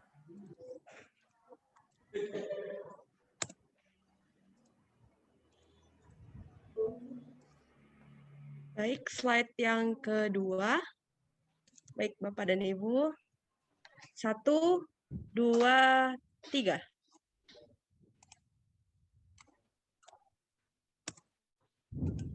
Baik, slide yang ketiga. Bu Hasyani belum. Nanti kita ulang lagi, Pak, kalau yang ada yang belum, Pak. Baik, slide yang ketiga. 1. Rahman, Bila, Eka, Adi, Firman Syah. 1, 2, 3. Slide berikutnya, slide 4. Bapak dan Ibu dimohon menyalakan kameranya. Baik. 1, 2, 1, 2. Ya, baik, masih menunggu nih, masih banyak yang menyalakan. 1, 2, 3.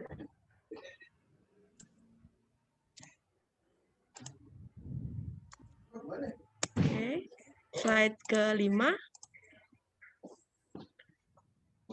1, 2, 3.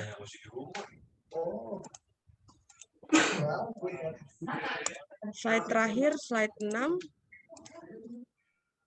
Lydia, mana Lydia? Yuke, Yanu, Salma, Bu Salma, Eris, Diana, Lena, Arif, 1, 2, 3. Bima, Sri. Keci, kamera on.